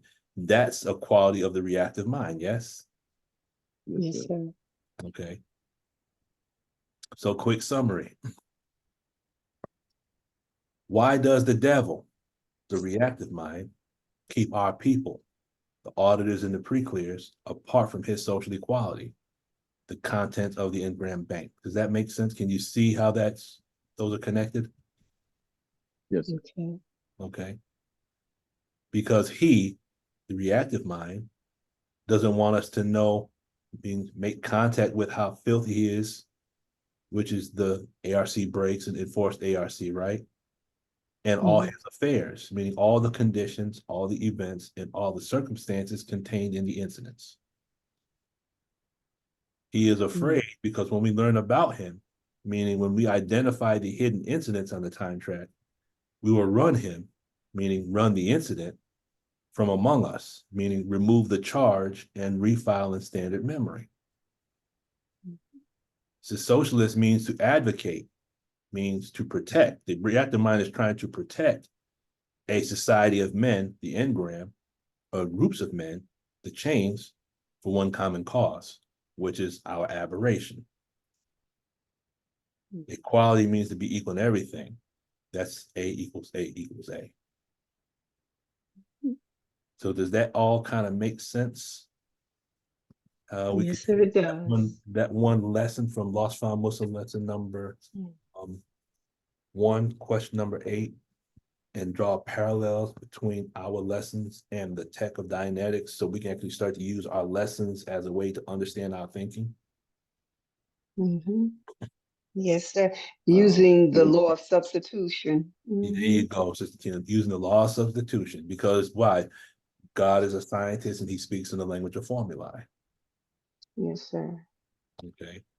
And if you understand a formulae, an equation, and a function, it's a mathematical rule. If you put in an input, it produces an output, right? Yes, sir. So if we really understand our lessons, and we can never get to the end, because the lessons would take us further in a direction. And remember that the lessons represent what? The kindergarten of the Savior's wisdom, correct? That's what based on what Brother Jabril says in Closing the Gap at the bottom of page 312. Our lessons is the kindergarten of Master Fard Muhammad's wisdom. If we can understand our lessons and extract the principles, those principles can be applied to study anything in the universe. There's principles in our lessons we can use to study math and quantum physics and astronomy and chemistry and all those things. You know, we have a little book, but that little book has principles that extend out into the universe, correct? Yes, sir. Okay. So based on that, does anyone have any questions, any thoughts, any corrections, any statements, any cognitions, any wins before we close it out? I do rather. I didn't write down the point you were making, but I related it to theta and mess. Mhm. I can't remember the point that you made, but when the theta and mess, the mind, the thought, our thoughts, our spirit, Mhm. it naturally what is the word, hits against the physical universe. Mhm. Like, but for example, I want to study. Okay, there's a particular lesson I want to study. Mhm. But when I go to study it, the phone rings, so Mhm. the phone rings and it's an important call, so I have to take it. So I'm a little bit agitated, Mhm. because I was ready to get into this lesson. Mhm. So that's my theta hitting up against the physical universe, and I Mhm. become agitated. So I back up, then I have to look at, after I get off the phone, look at how I'm going to get back into my lesson. Mhm. I have to back up and attack it, because the goal is for me to conquer Mhm. it.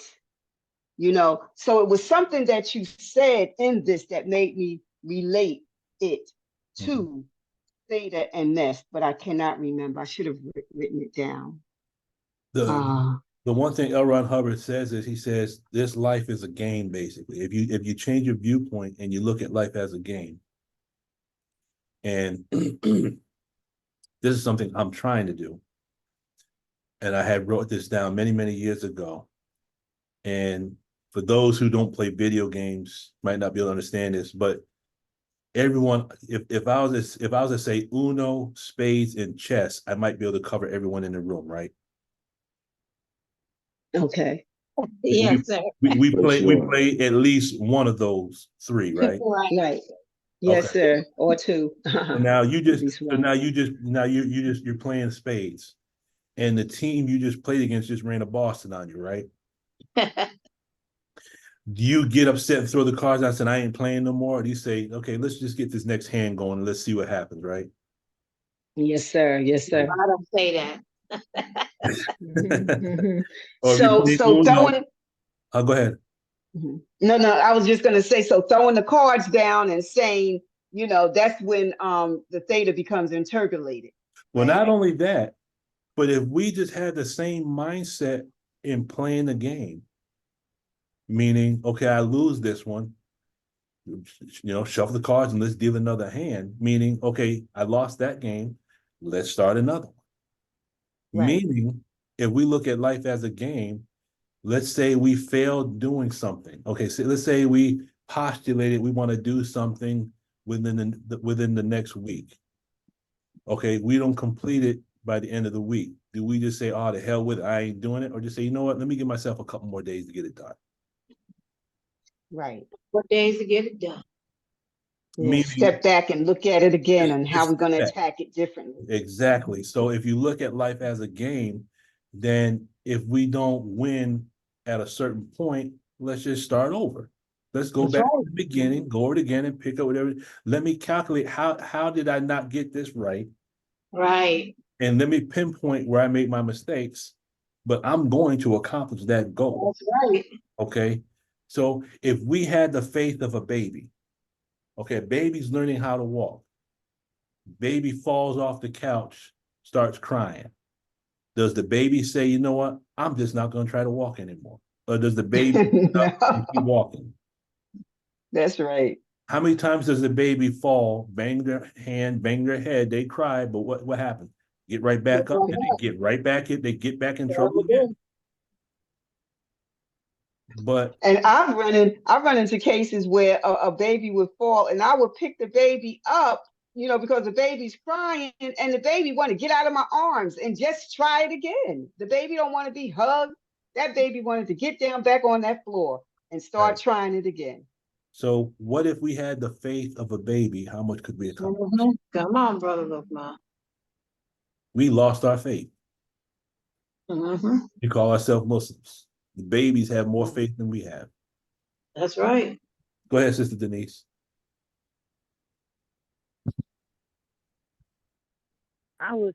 And we lost our fight too, because we fought more, the minister said, in the beginning, Mhm.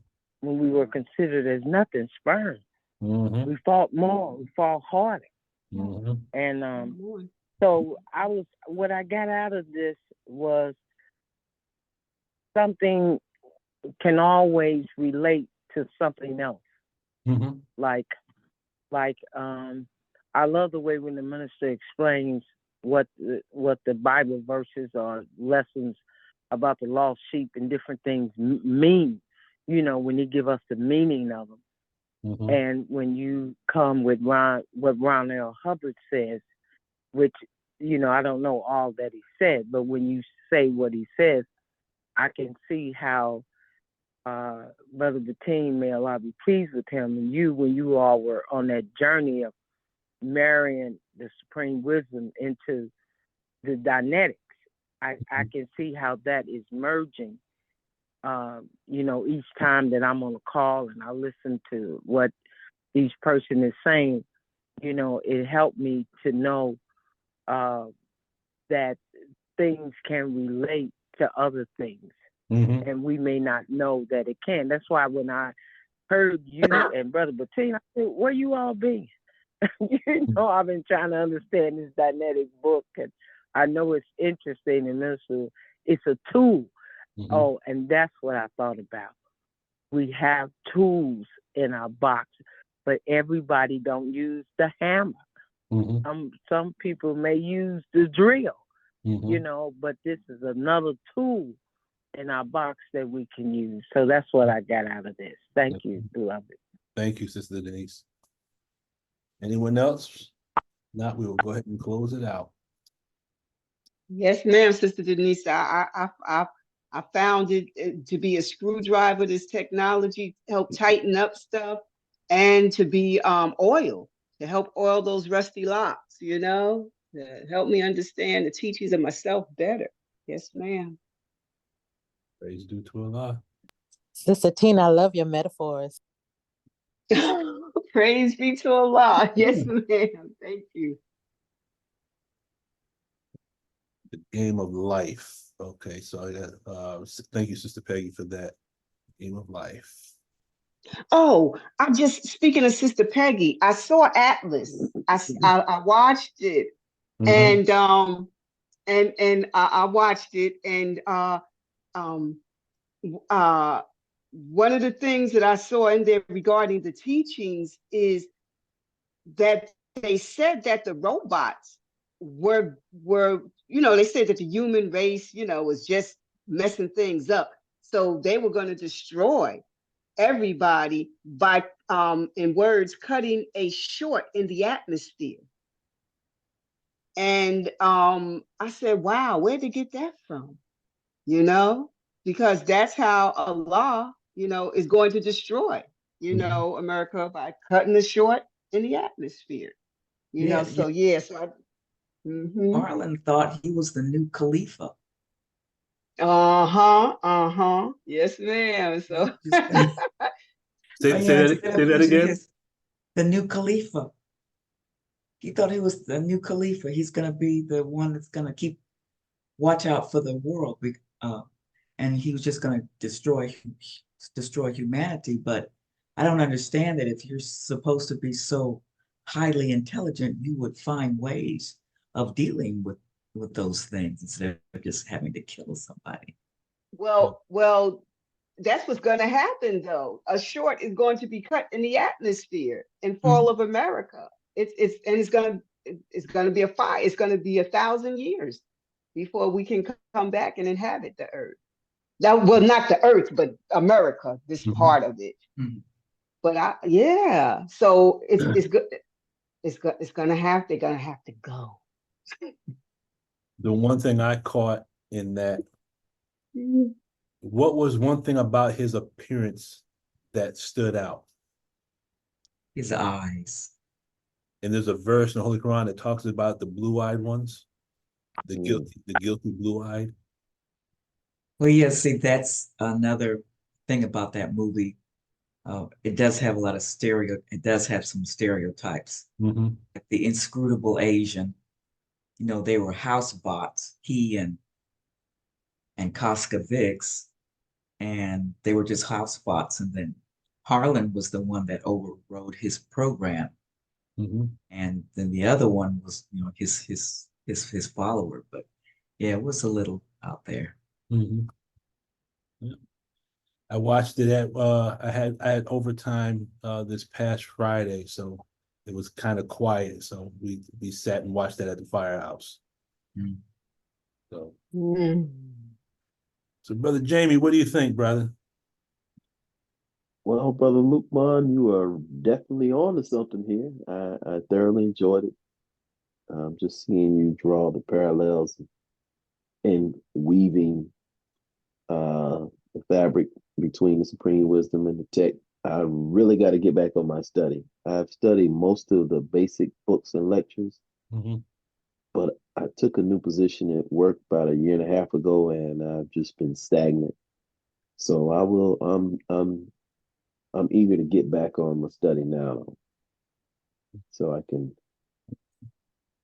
follow along a little bit better. But I really like what you did tonight, and I've been watching some of the programs that you put on YouTube. Yes, sir. I saw the one that you just put up last week with Brother Robin, the 17-minute. Oh, yes, sir. Yes, sir. Yes, sir. I knew Brother Robin too. Actually, we traveled to Tennessee together to see the minister, and we visited the org there in Nashville. Mm-hmm. Yeah. So I really enjoyed it though, Brother Lukman. All praise and all the input from all the other believers too. Yes, sir. All praise is due to Allah. So, dear believers, God willing, our next time we'll be meeting is Wednesday morning.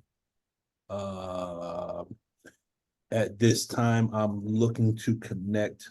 I'm going through self-analysis chapter by chapter, because I want to revisit that book for my own self.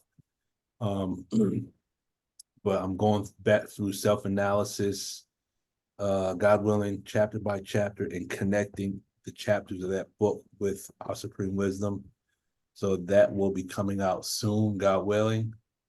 As always, if you have any ideas, any thoughts, any suggestions for future topics, send me an email. I'd be more than happy. Whenever you send me something, I take that as an assignment.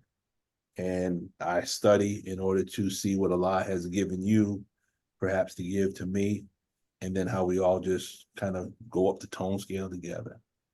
So with that being said and done, family, Sister Patricia, you got the last word, and then we will close out in prayer.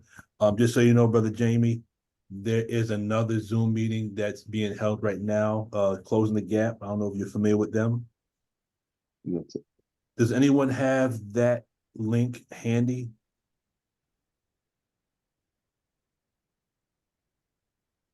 I would have to go to the email and copy and paste. If someone can do that real quick and put that in the chat, that way Brother Jamie will have access to it if he decides he wants to go to Closing the Gap.